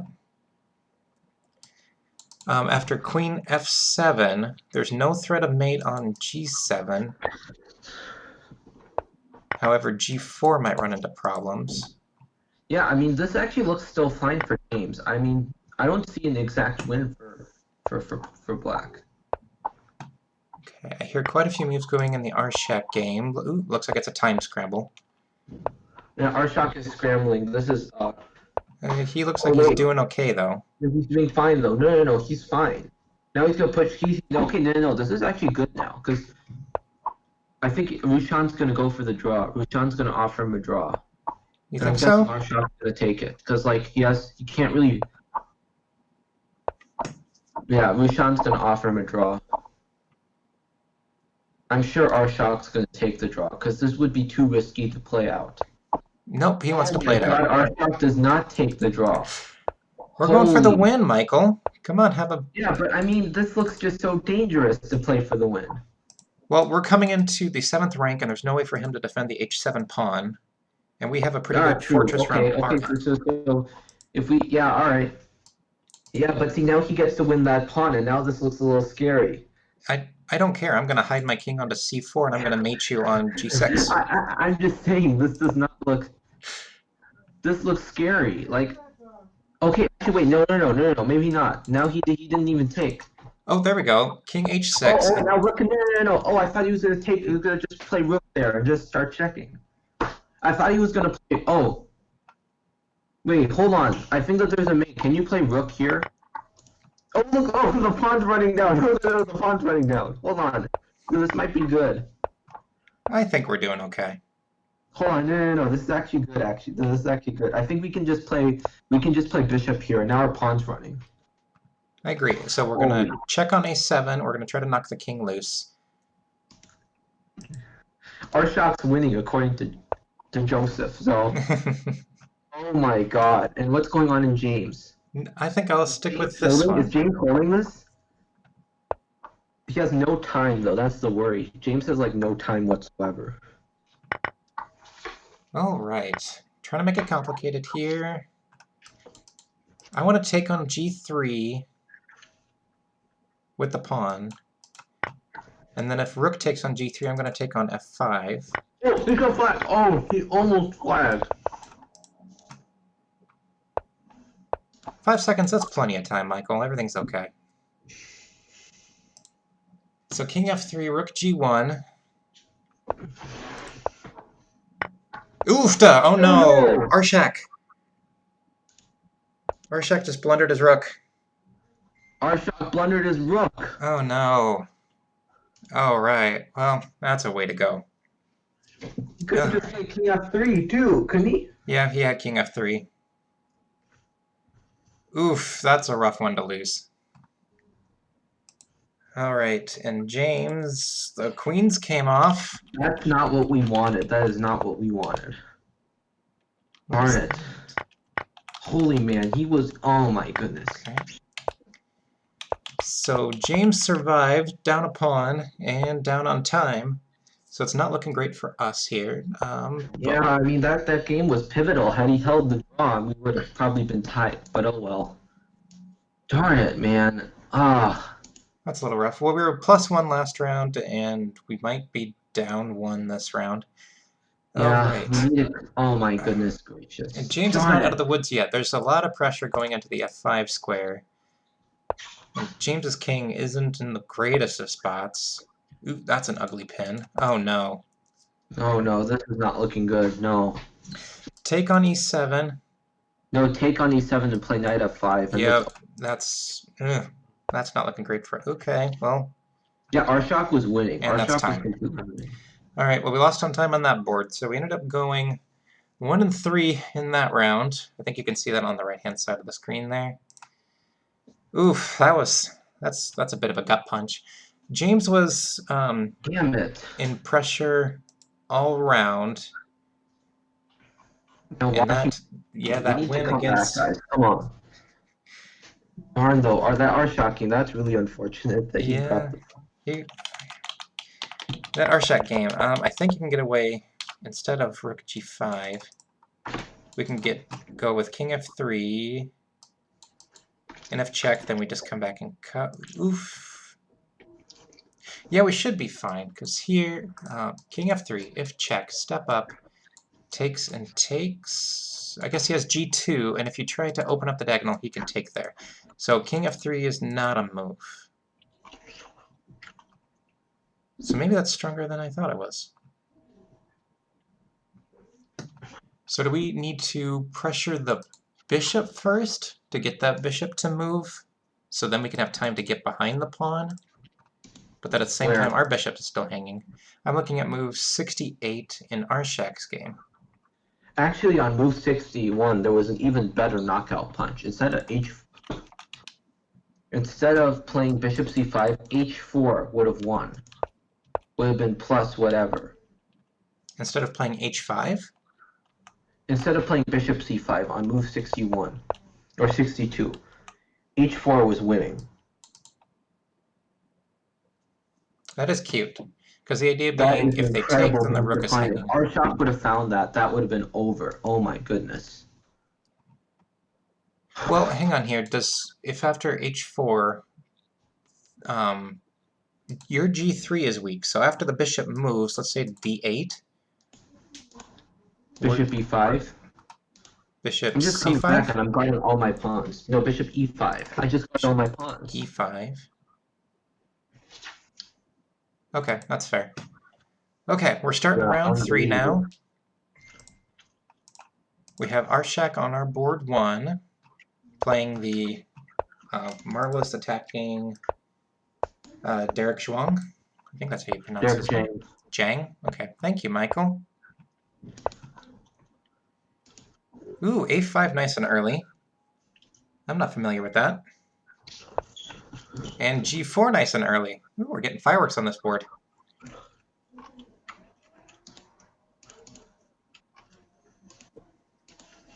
Let's see here. So, g4 early. Are you familiar with this type of position, Michael? Yeah, I've seen this played before. From the black side or the white side? I don't play it from either side. I've just seen it before. Okay. This is like a Samish kind of idea. It's not really a Samish because Samish would be if you play F, but I've seen this idea of playing g4 early. Okay. So, since you're a little bit more familiar with it than I am, what is black's idea and what's white's idea here? In Derek? Yes, in Arshak. Well, Arshak, there are lines where you can play c6 at some point. Sometimes attacking the front of the pawn chain works. There are lines where you can go for Benko, kind of counterplay with d6, b5, and then there are ideas of playing f5. But the issue with f5 now is that it opens up your king. So white's going to be, of course, looking to castle long and play like that, you know. It's very interesting. It is interesting. Okay. Just gonna check to see if there's anybody else active right now. And it looks like Nathan is just about to start, but we're not there yet. So we'll stick with this one for another moment or two. So the idea for black with their light square bishop, where does it want to go? Is it trying to sneak out through b6 and drop into a6?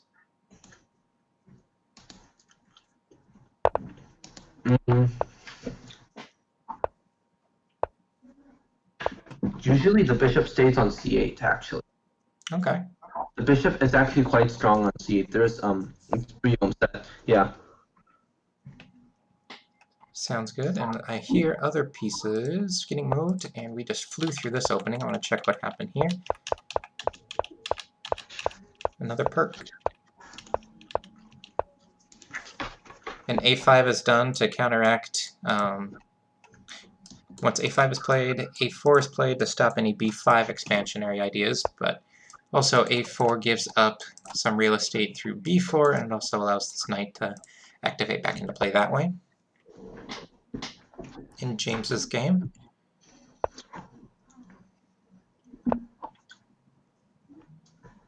So if I'm white, I'm looking at ideas like f4, and I'm trying to break it open in that way. I might even be tempted to play like a bishop e3, queen d2, and try to get into this battering ram type of setup. Bishop g5 pins the knight, but it could also be kicked away with h6. H6 could also be a nice weakening move for white if we drop back. Yeah, sure.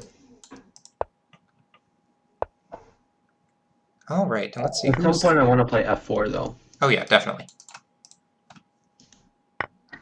I would prefer to trade this bishop for that bishop, though, the two dark square bishops in James's game, as compared to the bishop for the knight. Because that dark square bishop covers a lot of dark squares around the white or the black king. So if we can get, I don't really want to play f4 with my bishop on this side of it, because after h6 it could get trapped back there where I have to trade it for the knight. Okay, let's see. Who was the last one that I haven't checked into? Is that Joseph's? Oh, this looks like a French, Michael. Oh, yeah. Looks like it's a French exchange, though. Or a type of French exchange.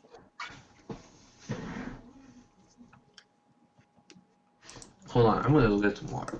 Okay. And Arshek did end up playing the c6 idea, trying to break into the front of the pawn chain like what Michael had indicated. And if we can break...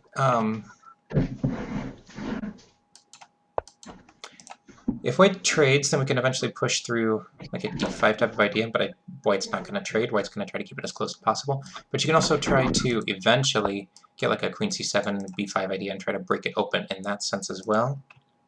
Or even just take directly on d5. Lots of options there for black. I don't think f5 is going to work now, and I don't think b5 is going to work now.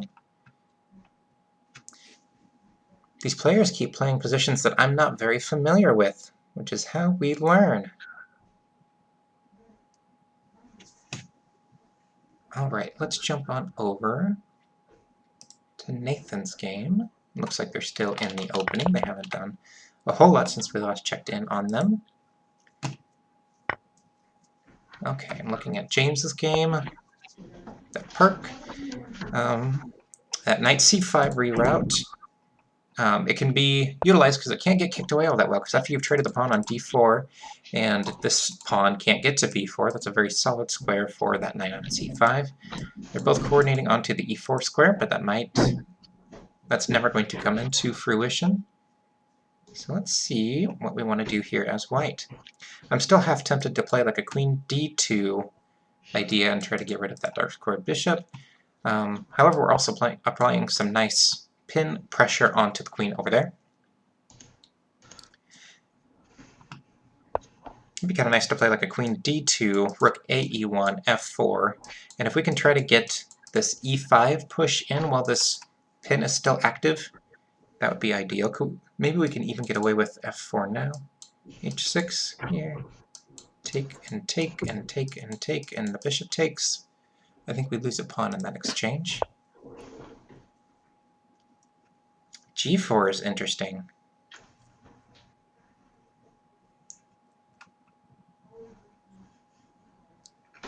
Okay, so with g4, it prevents any h5 ideas, as also holds back any f5 ideas. It limits the scope of this bishop a little bit further. It sustains any weaknesses we might have off of h3. The queen can now support on g4. We might be able to, after h6, drop the bishop back to h4. So then if there's a g5, we come back to g3 and we hit on d6, which is a bit of a weak spot for black at the moment. And it also allows for a bit more sting after we play this for this f4, f5 idea. We may not even need to prep that anymore. Because if after f4, h6, we can drop the bishop back to h4. So then if we are faced with g5, then we can take, and the bishop can take once more, and we are in business. So for white, I'd be looking very strongly at that f4 idea. And now, with the playing of rook e8, black is adding yet another piece onto this e4 square, but white has enough defenders, and it might be a 3 versus 2 count right now, but this pin is working in white's favor. So my guess would be this f4 idea, and if h6, we just drop back, because this pin is going to be very annoying for black to deal with until this queen moves away. And that queen moving away might be enough time that we need. Because if after h4, queen d7, f5, We are giving up this e5 square, but we get a nice open file. We do get an isolated pawn out of it, but we should be in business for our attack. Alright, let's take a look at Arshak's game. I don't think we've moved since c6. Oop, we have. We played b6 and we played h4. So black is trying to untangle himself, while white is trying to start their attack, since the rook is on this on the h file still, and the king is on g8. It allows for white to start their attack a little bit earlier than black can right now. And with the bishops all pointed over there, that lends itself to a little bit more activity that white can get done. And after queenside castle, this rook is going to be on d1, and it can swing over and start attacking real quick. So that is Arshak's game. Alright, what do we have from Joseph? Let's see, Joseph. Oh, hello, Michael. You're back. Yeah, no, I'm just looking. Where's Joseph? Oh, it's here he is. No, Joseph looks fine. Also, he's way up on time. Look at this. That's true. Way up on time, and I think he's no. The position for Joseph is okay. And I think it's fine. I don't see anything wrong with Joseph's position. Only concern is his bishop will have to figure out a way to get out of into the game. I think it might be one of your classic attacking bishops on c8. Yeah. I don't really know if it needs to move anywhere right now. Well, it's not. No, I mean it's more in the King's Indian. You see it, but yeah. Okay. I'm not entirely sure what that knight is going to do on f4. Is it just trying to trade itself on h5? Maybe not. I'm not sure, actually. Because with this knight on f8, it does a very nice job of covering these squares, so that way even if this bishop is creating a battery along this diagonal, along the b1 to h7 diagonal, and this queen somehow finagles away onto this diagonal, this knight is going to kill any hopes and dreams of an attack on that diagonal. So the idea of the knight coming to h5 and taking it, and the queen taking it, there's not really a threat. It helps uncoil black's pieces a little bit. So I'm not quite sure what that move is for. And bringing the bishop back is a good idea. I did not want to trade it for that knight on c3, because this setup over here is just a little bit too far out of the play. Most of the play is taking place on this side of the board. So with knight h5, I just want to I'll take on h2 first.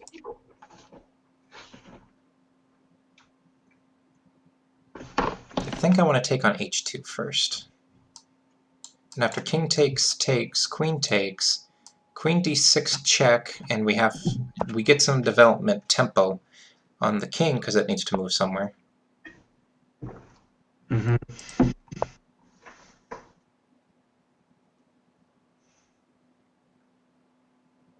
Oh, that'd be actually interesting.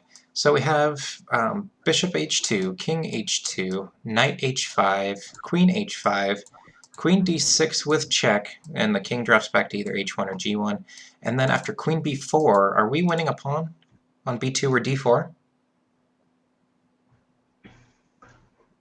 After what? So, looking at Joseph's game, right? Right. We have bishop takes h2 check, king takes h2, Yeah. knight takes h5, queen takes h5, Yeah. queen d6 check. So the king will have to go to h1 or g1. Yeah. And then queen b4. Are you winning a pawn? On d4 or b2. Well, maybe.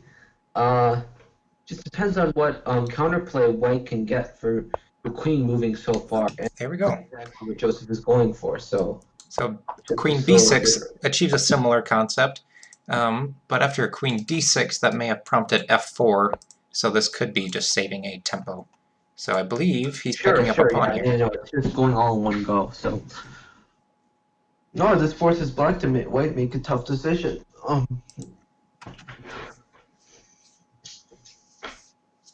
So it is just a pawn, but at the same time, a pawn is a pawn.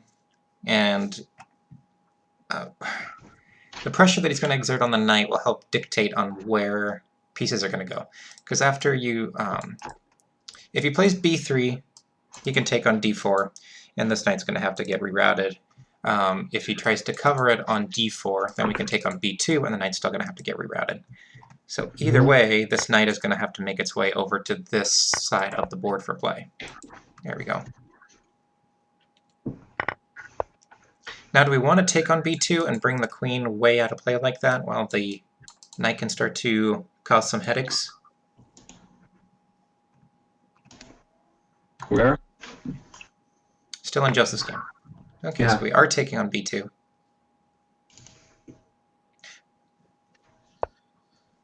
Okay, Yeah, there's of course, this is met by this attack. I mean, is it? I'm a little worried though, because is this? I mean, White's attack could potentially be quite strong.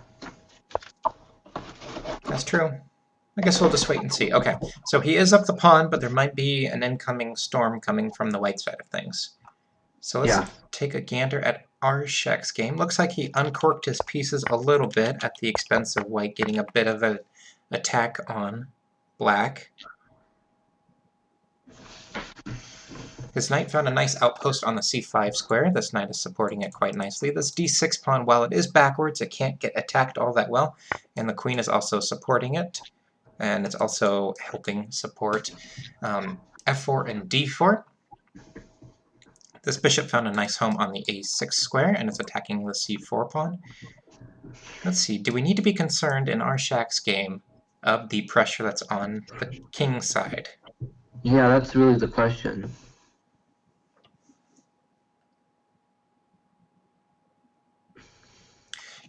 Now, this is an idea that sometimes occurs in the Benoni, or not in the Benoni, yeah, the Benoni, where you can give up this pawn in order to open up this diagonal and gain access to this square.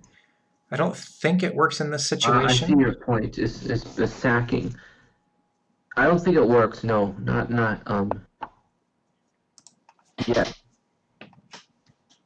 It's an option on the table, and we're down just a hair on time. It's nothing too bad to be concerned with at the moment. But I think Arshak did okay in untangling himself. The time management that I'm concerned about is Nathan's. In Nathan's? Alright. If you look at Nathan, look at how far Nathan is on the clock. I just don't agree with taking this much time out of an opening position.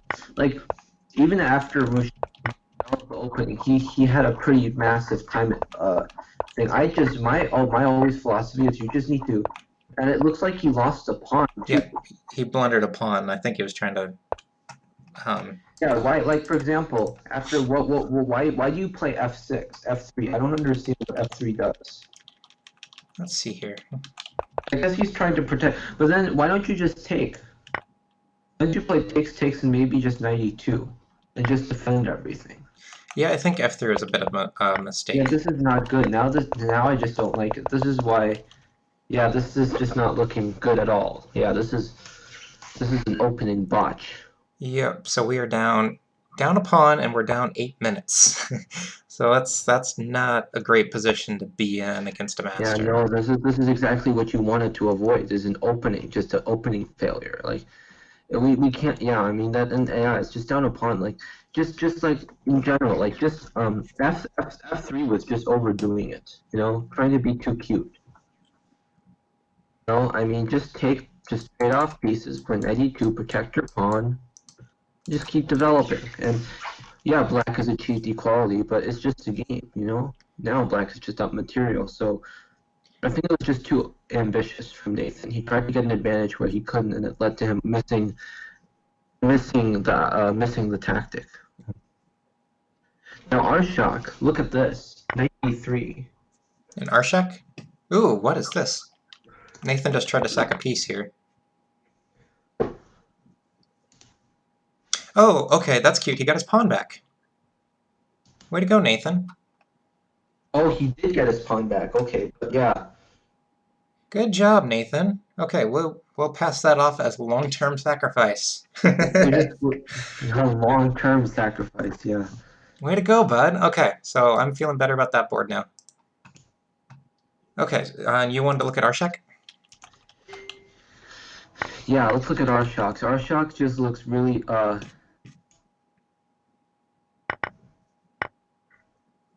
Okay, so we sacked the pawn. For a similar concept, we're trying to get leverage on that c5 square. I'm half tempted to play e4 here is from this black. yeah, I know, but is this good is the question. Our shock must have something in mind when he played knight b6. Otherwise this looks like just like a lost pawn. I think it's I think he's okay. Because his pieces are starting to come to life here. And that bishop on g7 is going to turn into a monster. Oh, well. So let's see here. If we can get... Still want to make that e4 work. I know we're dropping another pawn, but we're picking up on b2. That could be interesting. e4, knight takes e4. Okay, I'll put that on the board here. e4, knight takes e4. There we go. Knight takes e4, queen takes e4, bishop takes b2, rook moves somewhere, probably here. We have this check to dislodge the king to either d1 or to f1. I'm trying to see if that's enough compensation for that pawn, because if the queen is on e4, we might be able to get away with f5 and just keep trying to crack at it. Oh, so are you saying f5? No, maybe not f5. Are you saying e5, e4 first, right here? Yeah, e4 first, and if we can trade it, we'll lose the pawn, get the queen to e4. Then we might be able to get it... Hey, look at that, e4. Okay. I shouldn't act surprised. I'm the commentator. I should know what's going on, right? Yeah, but I mean, after castle, I don't know if they're... What if he just doesn't take? You want a castle in this position as white? Well, what if he just doesn't take? That's my question, you know? Well, that's fine. Then I'm just... that pawn on e4 is going to be a whole bunch of pressure for you. And if I can get rook True, but e8 you're in... still down a pawn, and you'll have to find some counterplay, and I it's don't not... care about that pawn. Okay, well, alright then. Because if white plays b4 to try to dislodge the knight, I want to reroute that knight through d7 into e5, and it's the same problem for him, because this bishop is then ripping down that diagonal. And if black gets rid of his dark square bishop to get rid of that knight, then this dark square bishop becomes a monster sitting on this dark square diagonal, uncontested.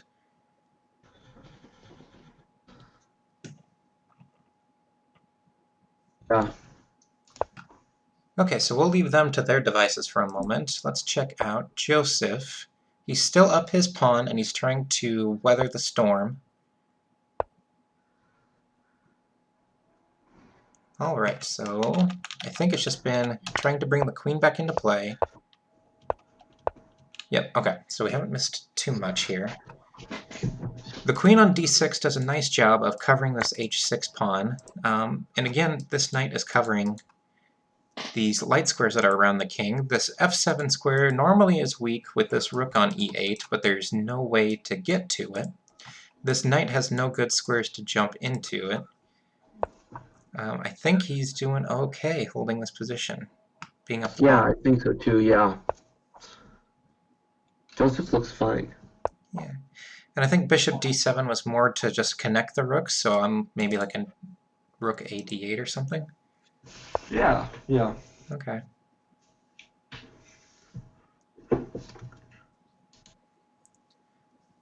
Part of me wants to get my knight out to this f4 square, but that's a little too ambitious for this position right now. Alright, I want to check in with Nathan and see Nathan how... is really down on time. This is the concerning part. He's got his pawn back, but he's just so down on time. I agree, but he's chipping away, because he was down 8 minutes, and now he's down 7 minutes. So, I mean, progress is progress, right? Nathan is a great player, but this is just looking a little sketchy. Well, he has... I mean, that 8-2 is weak, but I'm not concerned about that. After g3... Arshak's now down 2 pawns. Arshak is? Yeah, I mean, is okay? I know I'm not a theoretician, but is this okay still for Arshak? I think it's fine, because all of its pieces are coming to It life must here. be because the king is so open. It must be. So I'm going to go with f takes g6 here. Yeah. But that king is right smack dab in the middle of the board. Yeah. And like a rook b8, and I'm putting pressure on that b2 pawn, and it's pretty difficult to stop that with that pin. Yeah, rook b8, yeah, and I mean, you have a lot of pressure, no question. Yeah. Have faith, Michael. I'm just like, it's just. Okay, we've been ignoring James's game for the longest time. Let's see, this was that perk. Yeah, if there's one game we need to win, it has to be James Neal's game. Like, because this is the game where we have to, right? On the bright side, we are up on time by about 4 minutes. And James has a nice position. We never did get our f4 move in. I would not be surprised if this bishop drops back to a7. Yeah, but like we do have pressure, and I think I like James's position at the moment. I think I agree with you here. And that rook on d2 is covering the b2 square. This queen is doing a nice job of putting pressure on the queen side, but there's not a lot of active targets it can do, because this knight is holding down this a4 pawn, so we can swing this rook over to d1, and if we need to, maybe we can sack on d7 and just get another piece involved. That might actually be kind of interesting. If that bishop dropped back in James's game, Michael, Yeah. if the bishop drops back to a7, we have rook a d1. There might be an idea where we can sacrifice the exchange on d7 and try to just finagle our way into the dark squares after sacrificing on d7 with bishop f6 and queen h4. Well, he played the move bishop to e5, which I guess might be met with f4, which is what we want to do anyways. Let's see, after f4, is f6 a concern? I don't think so. I'm almost tempted to play queen h4, f6. I'm not afraid of. I'm not afraid of f6. Okay, so f4 or not? Yeah, I don't like bishop f4. Why don't you just play f4? Like this, don't you just keep going after? This is like your imbalance. Why didn't he just play? I don't know. Maybe there has to be a reason. I would have played it pretty instantaneously. I'm not entirely sure the idea either, because I wanted to keep that dark squared bishop around the king with all those dark squares around there. But okay, our queen is on dark squares, and our queen can annoy and harass those dark squares through c7, f6, or h6. Plus we're up, 5 minutes, so we're doing okay. Okay, yeah. So I would say James is in the driver's seat here. He's not winning, but that time, that's really factoring up on Washington.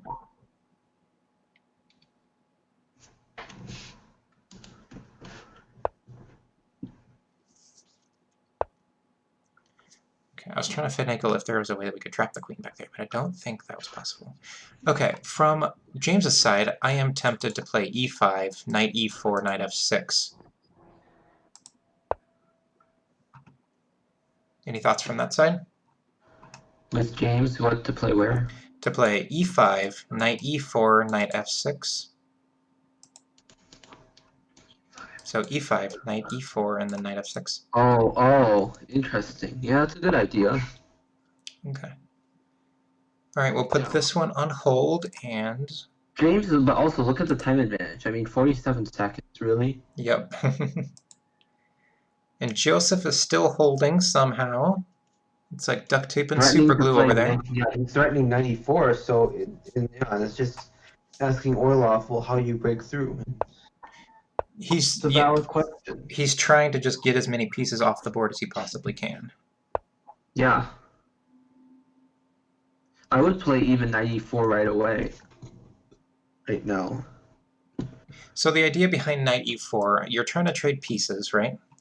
Yeah. So bishop takes e4, rook takes e4. Rook takes e4, yes. Pawn takes e4, queen takes e4, and then queen takes f5. Yeah, and then you take one of the pieces. I would take with the bishop.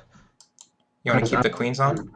Or no, I would play rook e8 first to get my rook in the game. Good plan. Okay, because then we also are pressuring e2. Yeah, so and then yeah, you give up your pawn, but you're gonna gain it back with compensation, and this looks quite nice now for Joseph. I'm sure Joseph will definitely be considering knight e4. I would hope so, because that's a good way to liquidate, and when you're up material, liquidation's always a good idea.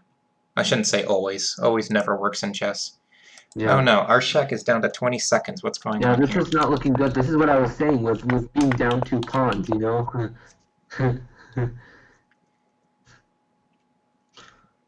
I mean, he's come back from worse before. But being down 20 seconds, like I said, means something. This is looking really shaky with our shock, and yeah. Uh, 10 seconds. Okay. I thought he might even just play queen c3 and just try to trade off and then try to get the other pawn. It may just not. That might just not cut it. But yeah, see, this is the problem. With 10 seconds, it's like really hard to play. Yeah, this is not looking good for our shock, so might be losing that board, unfortunately. Well, let's have some faith, because the rook cannot penetrate into b7 without surrendering one of the But you're pawns. down to 5 seconds, and down 5 seconds is like massive. Yep. You just need to hope that Nathan. Oh, looks like Nathan is back. Well, Yeah. unless Time. Nathan looks worse. This is not looking good for us. Okay, Arshak's having to give up that dark squared diagonal. Okay, Nathan is winning. Is winning. Joseph's game is still looking okay. And let's see. And James's game is still looking pretty good. He's got his opponent down to 2.3 seconds.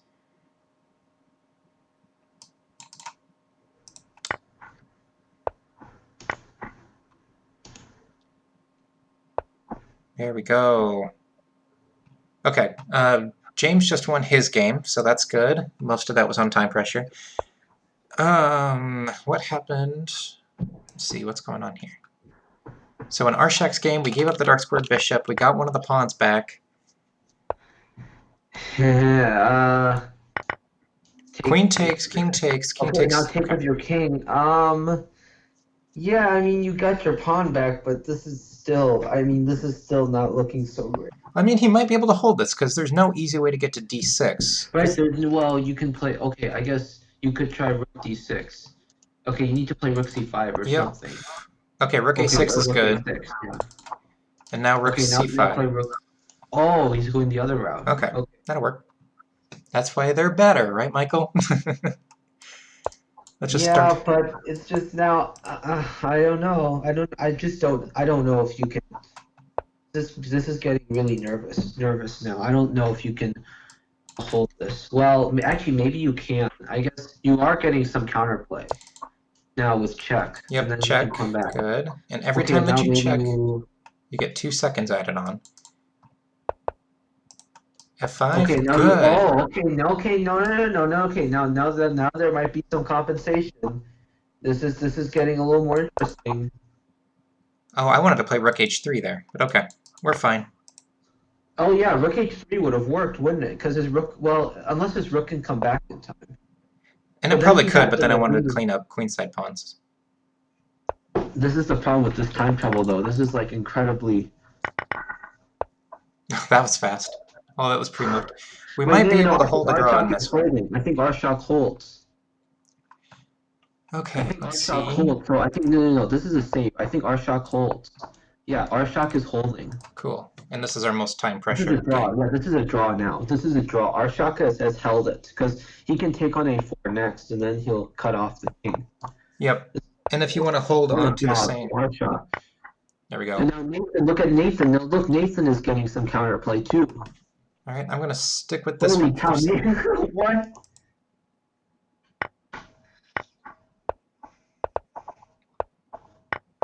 Oh no, you just blundered mate.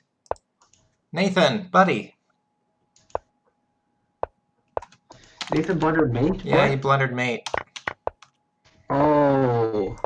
All right, well.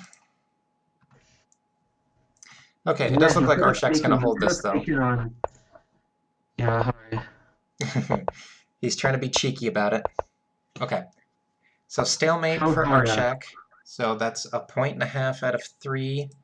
And now we're going back to Joseph's Joseph. game. So now it's up to Joseph. Oh my god. So all the material is still on the board. Not a ton of progress has been made from either side, so that's good for Joseph. Yeah, and I mean that's just the question. Like, how do you break through if you're white? How do you break through? I personally don't see how white breaks through. And I mean, I'll take a draw on this board. That's fine. I would take a draw and then have to go into the last round now needing, I would gamble that. Yeah, definitely. And I'm trying to do some looking ups to see if we... Oh man, this is this working? Knight of 4.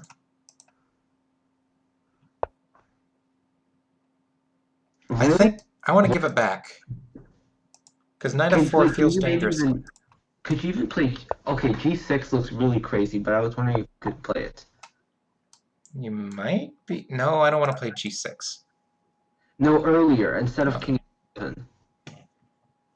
I feel like Rook G8 feels warranted now.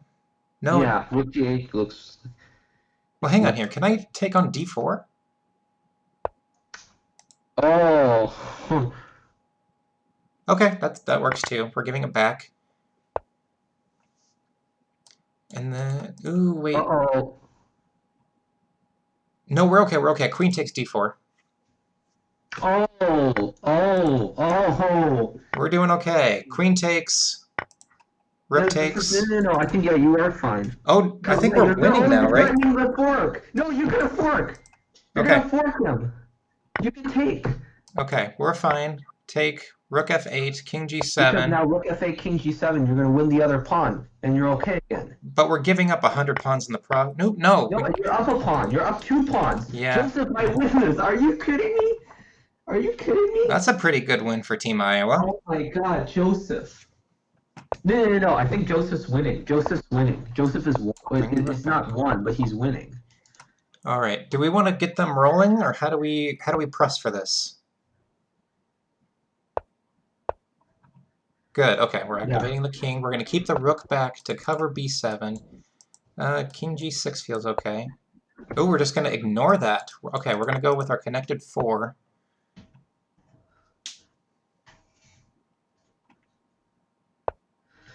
Let's go get that pawn. Or do we want to cut the Come on, king? Joseph. Yeah, Joseph. No, wait, is this working? Is this all working? Let's hope so. Let's hope he calculated it. Yeah, I think it's fine because we can start pushing the d4 pawn, Yeah, and and we're then going to worst case sacrifice... scenario, you can sack the other pawn. Yeah. Yep. No, this is winning. I think this is just dead winning. Ooh, Joseph, buddy. Joseph, don't do that. No. This is where we get heart attacks. Just like push your rook, center your rook in front of your pawn, and don't do anything.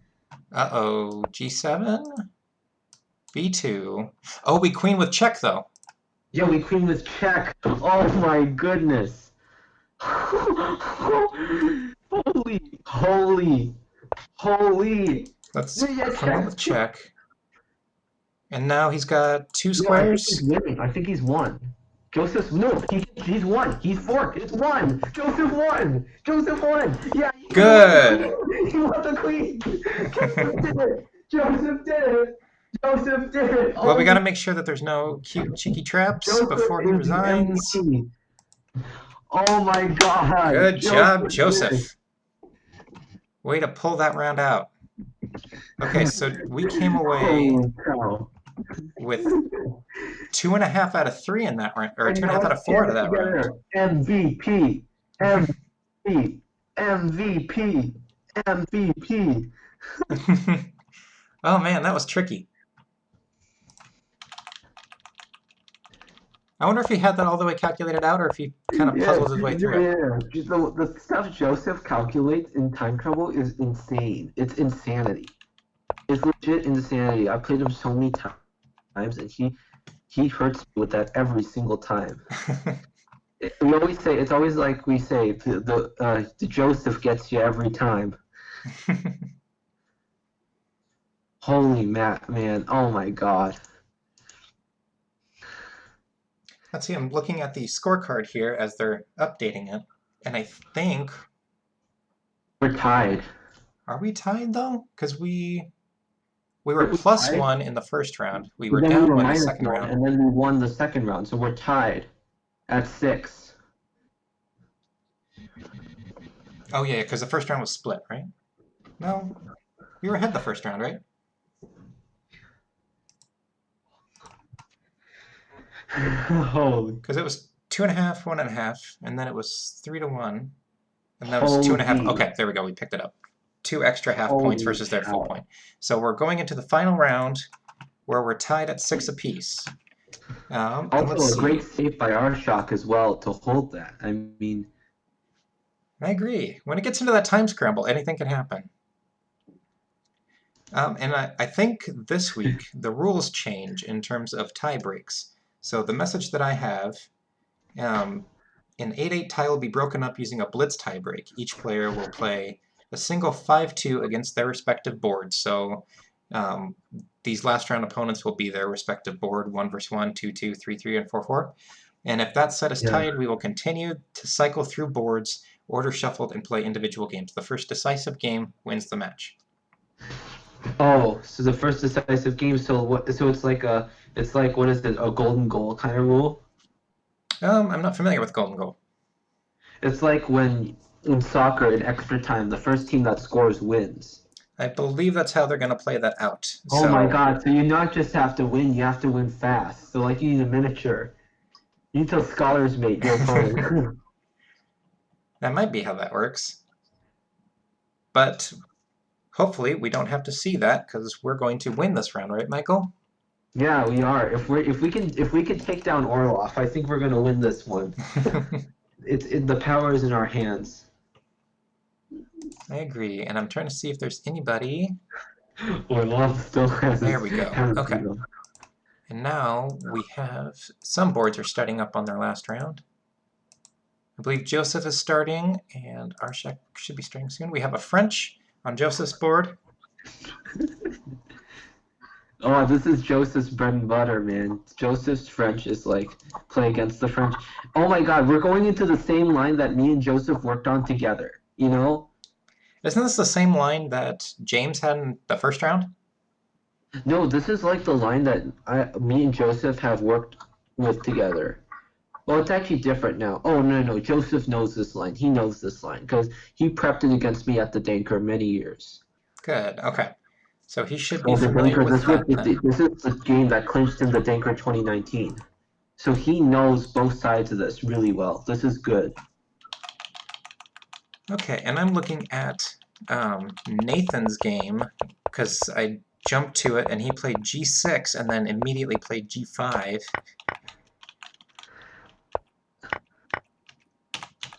Yeah, this is the game I played against Joseph from the Danker in the Danker playoff. This is the exact game from the Danker playoff. Did he win or did you win? In the Danker playoff, this game was a draw, but he won the Danker. Okay, so This he is should be like comfortable. this is almost the exact game. Actually, Joseph in the Danker playoff, I played Bishop E2 and he played Queen H6, and instead Derek opted for the more active. The game Joseph went is the quote-unquote draw line. Okay. But of course, Derek, who wants to win, went for the winning, trying to win with Knight H6. Yeah, this is a very well-known line. Good for white? Or just equal? It's very. I mean, I'll say it's interesting. I'm not sure who's better at this point because like there's some pressure though against what is that? I mean, oh yeah, this is now an interesting stack. There's a pressure against G5, pressure against D4. Yep. G5 and D4 are the two main focal points. So white has 2 attackers on D5, black has 3, but white also has 2 attackers on D4. Coincidentally, the same attackers that are covering the D4 square. All right, let's see. Does not look like James has started up yet.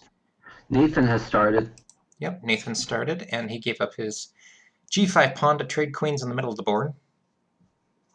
And I think his position looks just pretty solid at this point. Oh, good, and he's not in screaming time trouble, so that makes me feel a little bit better.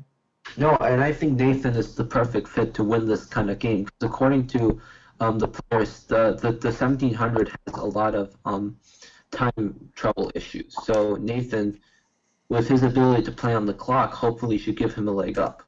Let's hope so, because we desperately need a win out of our bottom board. Yes, exactly. We need to 0-4 their bottom board. We cannot suffer any points to their bottom board. Okay, it looks like Joseph did go for that g5 pawn. So the idea is you're weakening the king, but he can also tuck himself away on h8 and provide some counterattacking against your king. And you're also doing this at the expense of your center. So you're giving up the d4 pawn. And that's about the Yeah, extent of the so knowledge that I Joseph, have yeah, out of this is this. this is interesting. It's like center versus giving up that wing pawn. You know, which one So is better, really. normally I don't I'm aim for thinking. having a knight on g2, but evidently it's sitting there quite comfortably. So where does white want their pieces, Michael? Well, yeah, it's a lot different from a normal French because usually when you see these normal French positions, you don't get this.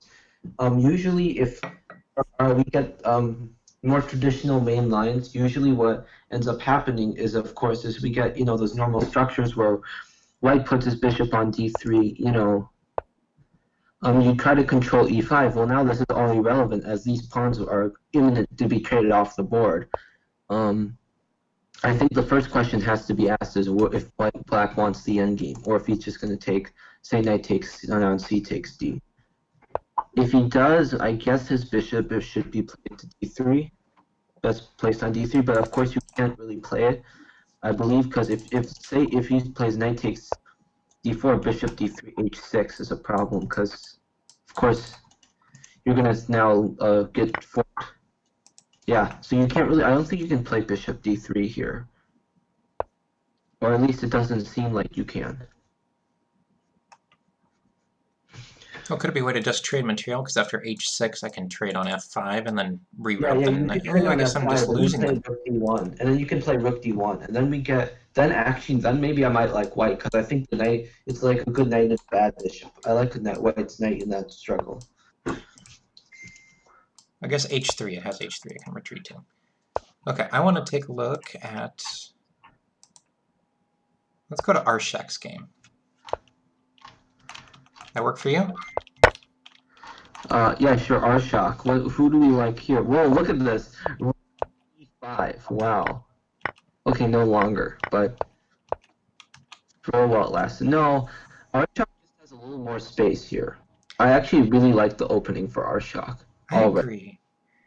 Like So black... Arshak, look, this is a typical Arshak game where he has more space and he wants to choke you. This is how Arshak plays. Arshak, I've played him many times, and he basically wants to get you into his preparation and just choke you with the white pieces. He likes to take away your counterplay. He likes to he likes to suffocate. Okay, so when white has these sort of pawn structures, you're going to see black trying to break it up through like a c6, or if you have a pawn on c4, it's going to be through b5. But black's trying to undermine this strong structure that white has. White is trying to start utilizing that extra space, so there might be like a rook c1, queen d2. We're trying to infiltrate into the h6 area. Yeah, like Queen D2, like you said. Also, this is great because this is a knowing pin, and you can never get out of it with an easy move like H6. So I'm just, the plan for white is so straightforward. Queen D1, Rook C8, Rook D1, build up pressure. I might push the central pawns. You know, I'll stop your play on the queen side. I think white is already a little better here I agree, as a and start advantage. white is never in a concern that if black takes here, they can just do knight takes, and we're just applying more and more pressure to that pawn. And as soon as I say that, they take. So yeah, so there must be something else. Maybe Arshak wants to open up the diagonal for his bishop c5, c4 or something. Maybe is his plan. And I'd be curious as to, like, the bishop c4 idea. I like that idea. I also like the idea of getting off of that dark square diagonal that the queen can jump into, but also like an f4 e5, and you just might be netting a piece.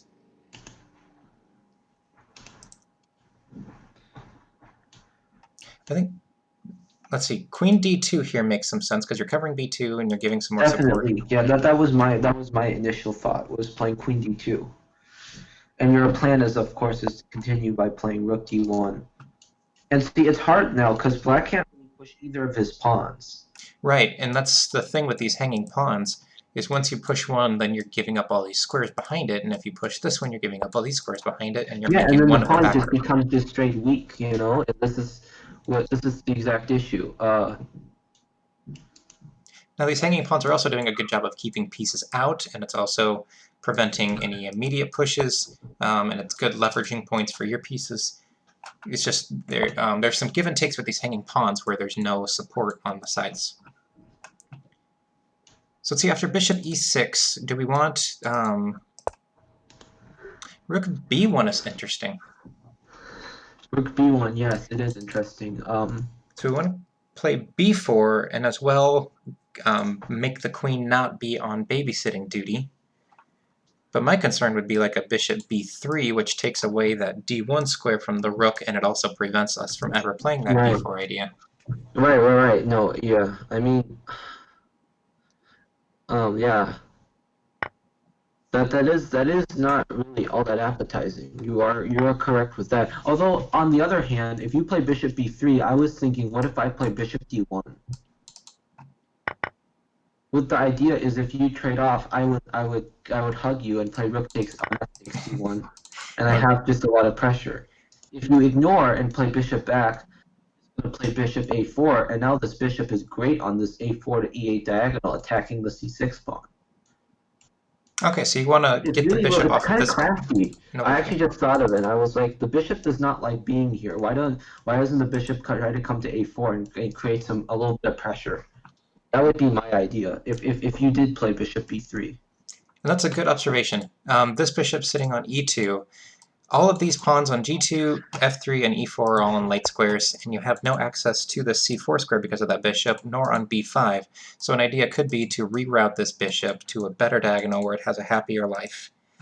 And that bishop b3 does shut down that b2 idea, but Michael, it might be a good idea to channel that bishop d1, but then after bishop c4, rook e1, and I guess we're supporting that e5 push? Yeah. Okay. By the way, James and Rushan has started, and James, actually, I think James is fine. I'm pretty sure. This looks okay. Because, like, after knight f6 or something, now you're pressuring e4, and you can't really move away, and black always has to keep an eye out for it. I almost want to do queen f6, because that way I'm pressuring the hanging knight. Yeah, okay, I guess, maybe.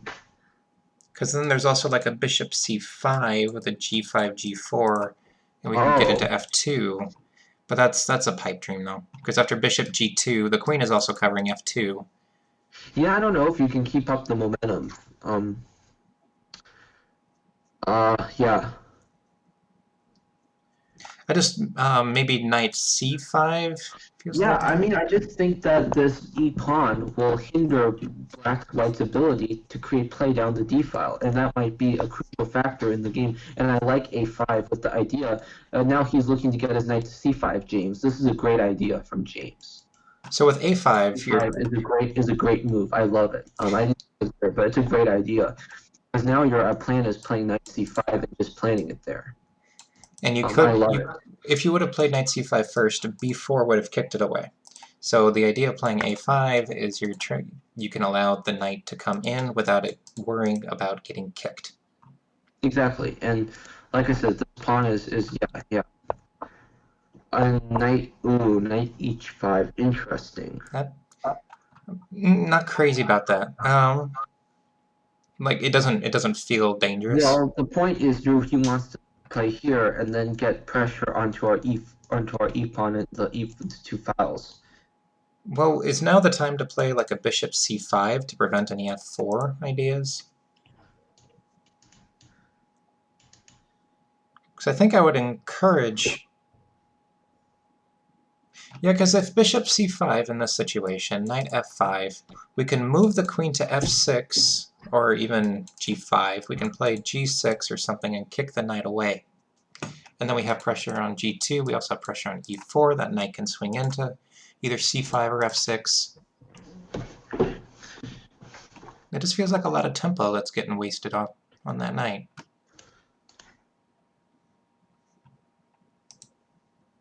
Okay, I'm going to flip over to Nathan's game, and he looks like he's doing okay here. Oh no, Nathan looks good for Nathan. He has just a lot more space. His rook's gonna come. I tend to like Nathan's position. Where do you want to move the bishop to? Yeah, that's a question. Do you go h7 or do you go a6? Or c2? Or c2, yeah, or c2. And the knight on c6, it's getting clamped down pretty good by that pawn on c3, so I kind of want to reroute it through f5. Okay, he plays bishop a6. That's a fine move. Nothing wrong. Or even d4.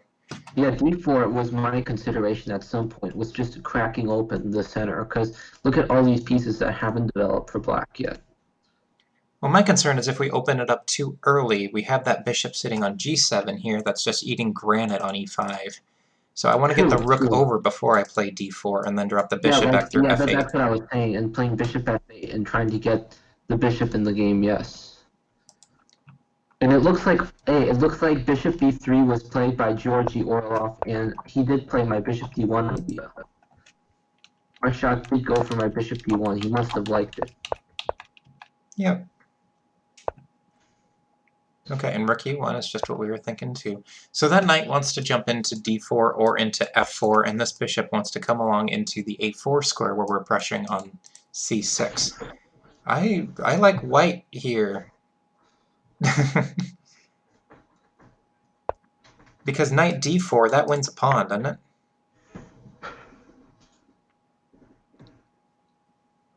You there, Michael? Yeah, no, I'm thinking, is this just a pass pawn, though? In my Is it strong or is it weak? In Arshak's game? No, in Joseph. I mean Nathan. Sorry.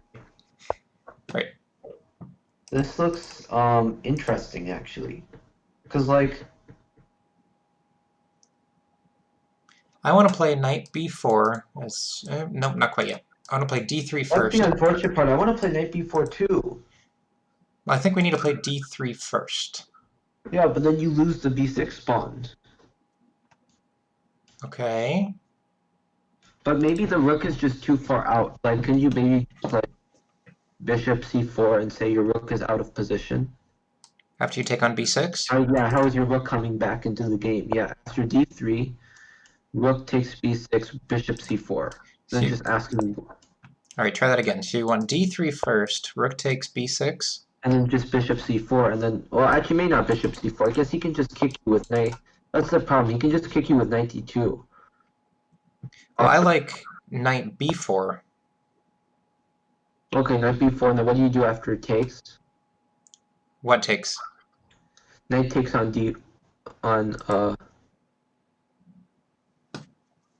Oh, wait a minute. Here's something interesting. What if knight b4, knight takes d4, bishop c5, bishop c4?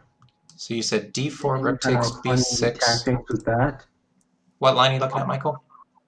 Knight b4, knight takes d4, maybe bishop c4 or rook d1. I think I'd prefer rook d8. Okay.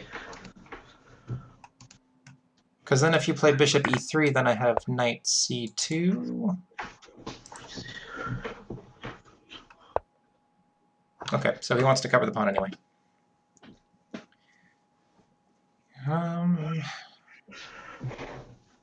Do we want to? I think we have to trade that light squared bishop. No, we don't. We can... that'd be interesting. Bishop b7, rook takes b6, knight b4. We're threatening c2, but I guess we're giving up d4 as well. Okay, I think we have to trade.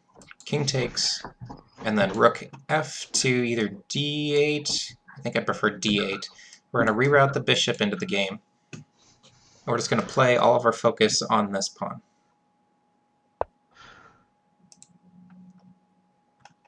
Okay, I'm gonna jump back over to Arshak's game. Ooh, Arshak looks good now. Look at Arshak's position. I actually like Arshak's position a So what lot. happened?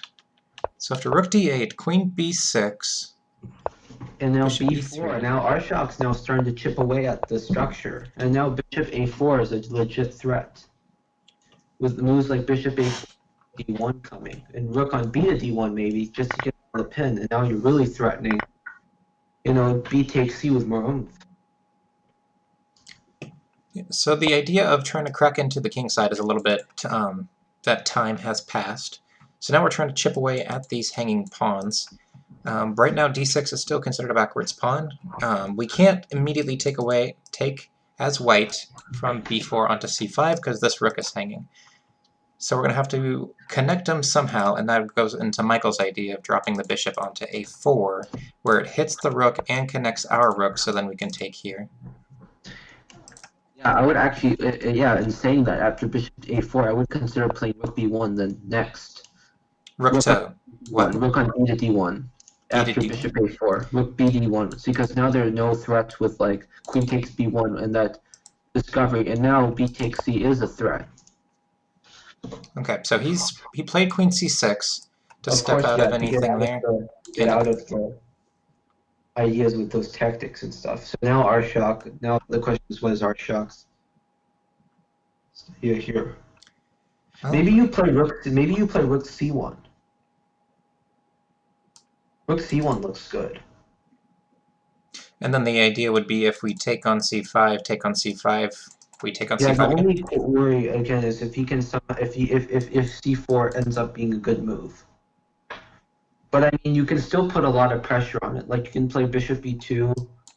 So I like rook c1 for white. Well, once we move the bishop to e2 after it's on c4, the queen can jump into a4 and we're hitting on a3, right? Yeah.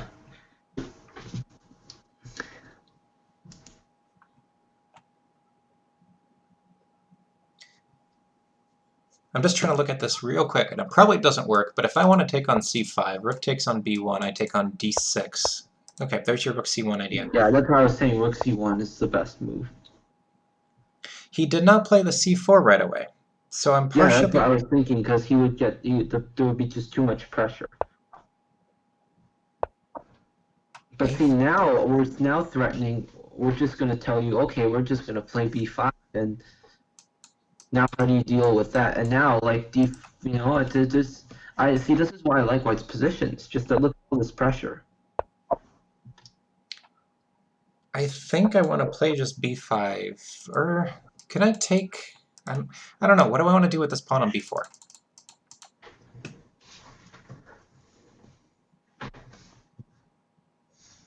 Because if we push, then the queen is dropping back to either b6 or c7 in order to maintain the hold on this d6 pawn.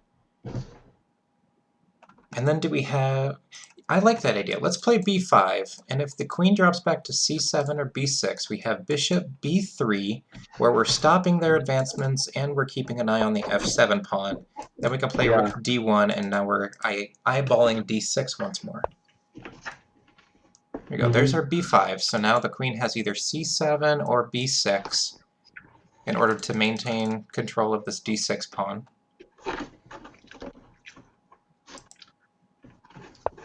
And then I want to play bishop b3, where we're still holding onto this a4 pawn. We're containing this pawn, and we're hitting that pawn. Yeah. There we go. There's bishop b3. And now, let's see what black is going to do. Knight e5 looks tempting in order to keep pushing through this c4 idea. But now I want to play rook a d1, or e d1, because even if he plays c4, I'm not concerned, because that's hanging. But I guess after rook d1, then we have c4. Yeah, you're right with rook d1. I actually like rook d1. And then if after c4, that's a little dangerous, because we can't take the pawn on d6, because queen takes, rook takes, and now we're down a piece. Okay, so we're going to cover it a little bit first. I think I want to play knight d5. Good, man. I'm feeling pretty good about this game. Yeah, I mean, it's just that the ideas are just so there, you know? Yeah, the ideas are natural for white. Okay, I want And to... then you're just asking Black, well, what are you going to do to improve your position? And Black just stares at you with a blank face, like, what are you talking about? The problem with this position is, like, what are you doing to improve your position? All my pieces are on awesome squares. Arshak Heck might just play A5, A6, or just play, you know. I'm curious as to if James just dropped a pawn. James? Well, you certainly hope he didn't. So we're going to assume white takes back with knight takes e5, and then d takes e5 to take the piece back, and then queen takes on d5. No, I'm Or d4. okay. Yeah, maybe. Oh, wait. I think you can hold on to it, because after knight takes on d5, then we have either queen just jumps to the file anywhere. Oh, this move. I'm not worried about this move. I'm just taking, yeah. Okay. Yeah, And this now is fine. this should be at least a draw for James with opposite colors bishops. I would And I actually would argue favor... James might be a bit better here Yeah, because James is a bit better, outside because the chain. we have queen b6, which hits on the f2 diagonal, and we can also push through like an a4 and get the queen down to... Yeah, now I like James' position actually. Now I think James is the one who's better. So if we clear all the extra material off, like the queens are gone, if you have opposite color bishops, it's typically a draw. But Yeah, if you it's have... typically drawn, but the good news for Black is that his bishop is very active. Correct. So whoever's Black can attacking... lose this. Black cannot lose this game. Whoever's attacking tends to have the advantage in opposite colored bishops when there's still extra material on the board. And right now, if you compare the two bishops, Black has the better bishop. It's got a nice outpost here, and this guy is just playing on babysitting duty. So I think you'd have to say, yeah. Yeah, I mean, even after takes, like, you could just play f6 or queen d8. Like, how do you attack? Queen d8 is interesting. So is queen d8 just trying to save us from playing the f6 move? Yeah, maybe so. Because I was more leaning on playing f6 just to shut down anything you could have, and then jumping over to b6. Also, if you look at the time, James is up on time again. Yeah, but... Okay. Yes, he is up a minute. For Black. Okay, so that's James's game. And let's look at Joseph's. Wow, what's happening here?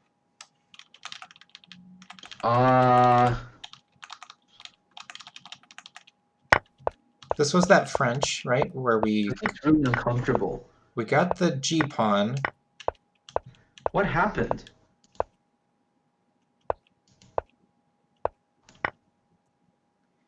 Okay, so we got the D pawn. This is not looking good. No, this is not looking good.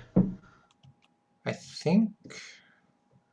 Because the knight can come back to e3, and we're stopping any mate threats. Yes, you're stopping mate threats. And once then rook takes b2.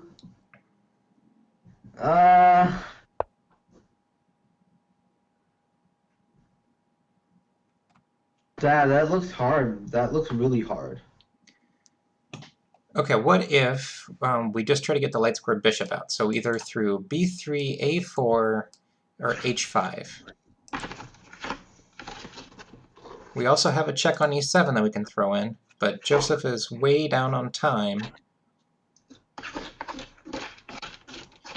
All right, Joseph, buddy, you're making me nervous here.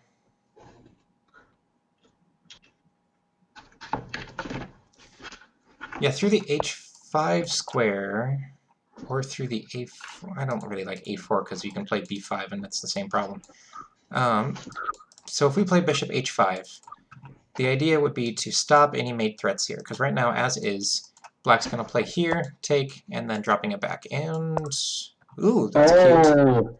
Oh my goodness. That's cute. So now we're breaking up... No, this is actually good now. Because now you're threatening the rook too. Oh my god. I didn't even see that move. I did not even see that. Good job, buddy. So I did not even consider it. Knight f4, you're breaking up the communication between these two rooks. So then if black wants to take this knight, then you can take this piece. But if black tries to save the rook, then this piece is also hanging. Oh my god. Joseph may That's just have done it again. Joseph may just have done it again. that's very clever, Joseph. Way to go. Oh boy, let's be curious to see what he does out of this. My thinking would be that he can just start taking it. Take, take, take, and then you're just playing with an exposed king. But there may not be enough material on the board for that to matter. Because this bishop, while it is on the back rank... There's not enough material for you to attack my king. Right. And with the bishop, even though it is on the back rank, it is taking care of a lot of these light squares that black can start to try to penetrate through. Also, if you look at James's position, James is just trying to grind this baby. Good. And he's up on time, so that's good. We just need him to squeeze it a little bit more. I like the idea of moving the queen into d4 in James's position. Because he can't do queen e4 because the f2 pawn's going to drop. He's always got to babysit that pawn. There we go, there's queen d4. Alright, it looks like... Okay, he didn't win a piece out of it, but that's fine. In Joseph's game. Oh, Joseph played king... Ooh, he played king g2. I'm not so sure about that. This looks risky, because like now it allows the black pawns to march forward. Well, after f3, you've got king f2, and you basically could put a kibosh on it, don't you?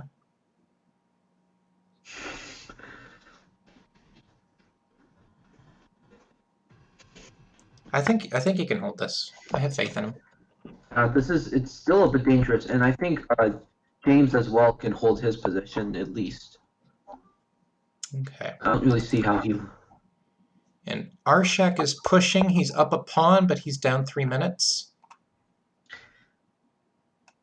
And then we also have... With king g2 is that aren't you allowing f3, but there must be something that I'm just missing.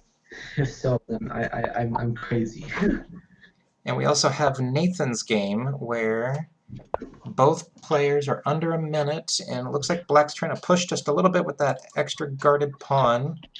Yeah, this is complicated. I still believe in Nathan's ability to grind out this game. Also, the knight on d5 is excellent. Yeah, that is a pretty good knight. I really believe in Nathan because like now that knight is almost it's almost untouchable. It's really hard to knock off the knight, and if you can't knock off my knight, then I'm going to play rook c8 and then force you to have to make decisions. Like yeah, rook c8. Just like that. Good call, Michael. And if the white knight ever comes into e5, we're just going to chop it off right there, and we're going to march in through these light squares because white only has a dark square bishop, so these light squares got a little bit weaker. And wow, Nathan's pushing on that clock. He's got 54 seconds to... Ooh, yeah, rook c2. Good, way to capitalize. Hold on, look at Orlov. Is that Arshak? Yeah, is this attack working? Is this stack working? It doesn't look like it works. What, just queen g2 after? Okay, actually, maybe not. Maybe no. Maybe it's okay. Maybe it's okay. But it's just like this sacrifices. The game has really now just turned like crazy. Yeah, I like queen g2 here for white. Good. Yeah, the question is, can you hold everything? Can white No, I like queen g2 as well. If we can somehow convince black to part ways with their queen, I'd feel pretty good as white. Yeah, I would. Yeah. Maybe he'll still have a queen mouse flip. That would be also good. I mean, we've already got one win out of him already. That c4 pawn is also looking weak, so if black doesn't trade the queen's got to go somewhere. I'm thinking a3, and that looks like it's only legal square. Joseph's position looks dangerous. Lots of exciting games going on here for the final round of a tied match. Oh, geez, no, Joseph's position looks bad now. His position looks bad. I think we're okay, because... Maybe he's okay, maybe he's okay. Oof, okay. Oh, no. This is looking really sketchy. This is looking sketchy. I don't know if you can hold this. Michael, how many times have you said this looks sketchy and then we turn out to either draw or win it? Yeah, I know. Alright, let's just not blunder a rook, guys. Okay. Lots of pieces are moving all over the place. Okay, so the queen did go to a3. The bishop did Okay, pick so up on c4. Nathan won. Nathan won. Guys, Nathan won. Nathan won. So now we're ahead. Good. Okay, so we're at +1 Oh right god, now. I think no, but seriously though, this just looks bad. I think Joseph's losing. These connected passers on the outside, though, those could pose a problem with this level of time pressure.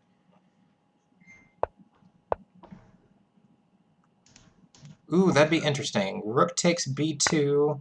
Oh god, no, but this looks hard now because it looks like Joseph might lose. But if Arshak holds, if Arshak holds and James holds, we're gonna go to a playoff. If Joseph does indeed lose. Well, if Joseph can figure this out, we don't need to get there, right? Yeah. Because Arshak looks good, but man, that time, that's That frustrating. clock, I know, the clock looks really dangerous, doesn't it? And Arshak just lost on time. He did? Yep. Oh Okay. my god, no. So now it's all hinging on Joseph. Oh, no, but we can take the other pawn, can't we? Right, but we've got mate threats, that's the problem. Because if Black can get his king to f4, and now that the rook's behind... Yeah, you can take, though. And then we can play... No, I think we can hold this. I think we can hold this. Because, yeah, why can't we just take? Yeah, this is a draw. This is a draw. Uh-oh. No, this is a draw. Okay. I'm pretty sure this is a draw, because it's the king versus bitch. Knight. No, he just blundered it. Oh, no. No, he didn't. Yeah, he did. Rook a4. That would have won it. Rook a4, where? Instead of... Because he moved his king out. Rook a4 would have forked him. Oh my god, he would have won. Yeah, no, but this is still draw. This is a draw. Okay. So now now it's all up to James. James can't lose. If James doesn't lose, then he's okay. Is it Selman that said the hardest thing to do is win a one game? Right now we're looking at 2 drawish games right now. Both of them under time pressure. And I don't know what happened in James' is equal. Joseph is drawn. Joseph is drawn. Okay, I didn't agree with that decision. I don't know why he just gave up his pawn. Uh-oh. Okay. No, the game is a draw. This is a draw. This is like a rook versus knight versus rook. This is a draw. But it's a theoretical draw, which is very difficult to pull off when you have 10 seconds left. Yeah, I know, but it's good for what we had. James just cannot lose. This is the one thing. James just cannot lose. Well, if we lose this game, then James has to win. But if we can hold a draw here, then we're going into tie breaks. Oh, yeah, right. So the best that we can hope for right now is a tie. Yeah, no, but I think this is still okay. I think Joseph can draw, because he's done it before. I think he can draw this. He actually had a win, but it's okay. I think he can draw this. God, when's the 50 move allowing rule? all this counterplay?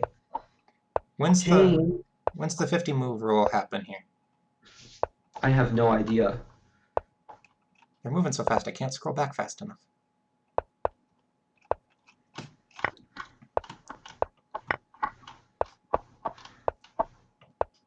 Uh-oh, I don't like being caught on this side of the board. I think we have to play No, rook. you can check, can't you? No, rook over to the corner, right? You can't. This is getting dangerous. Oh my god. Let's check.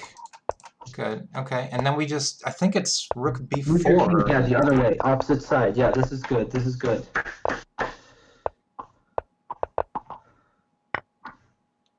Alright, can you start to try to claim the draw?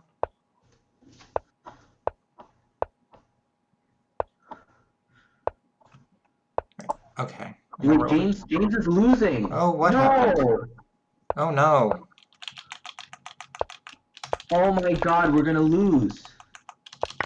James just lost. What happened? Yep, James lost. Okay, so this has to be a win now. Oh my god, James, no, it was equal. All James had, it was equal. James could have just traded queens off. Oh my goodness. Okay, and now Joseph has to play for a win in Holy order for cow! us to I get think to yeah, the... this is over. This is over. This is completely over now. Oh my goodness. Oh my goodness gracious. He just lost. Well, Yeah, no, maybe... James had to all he had to do was trade queens.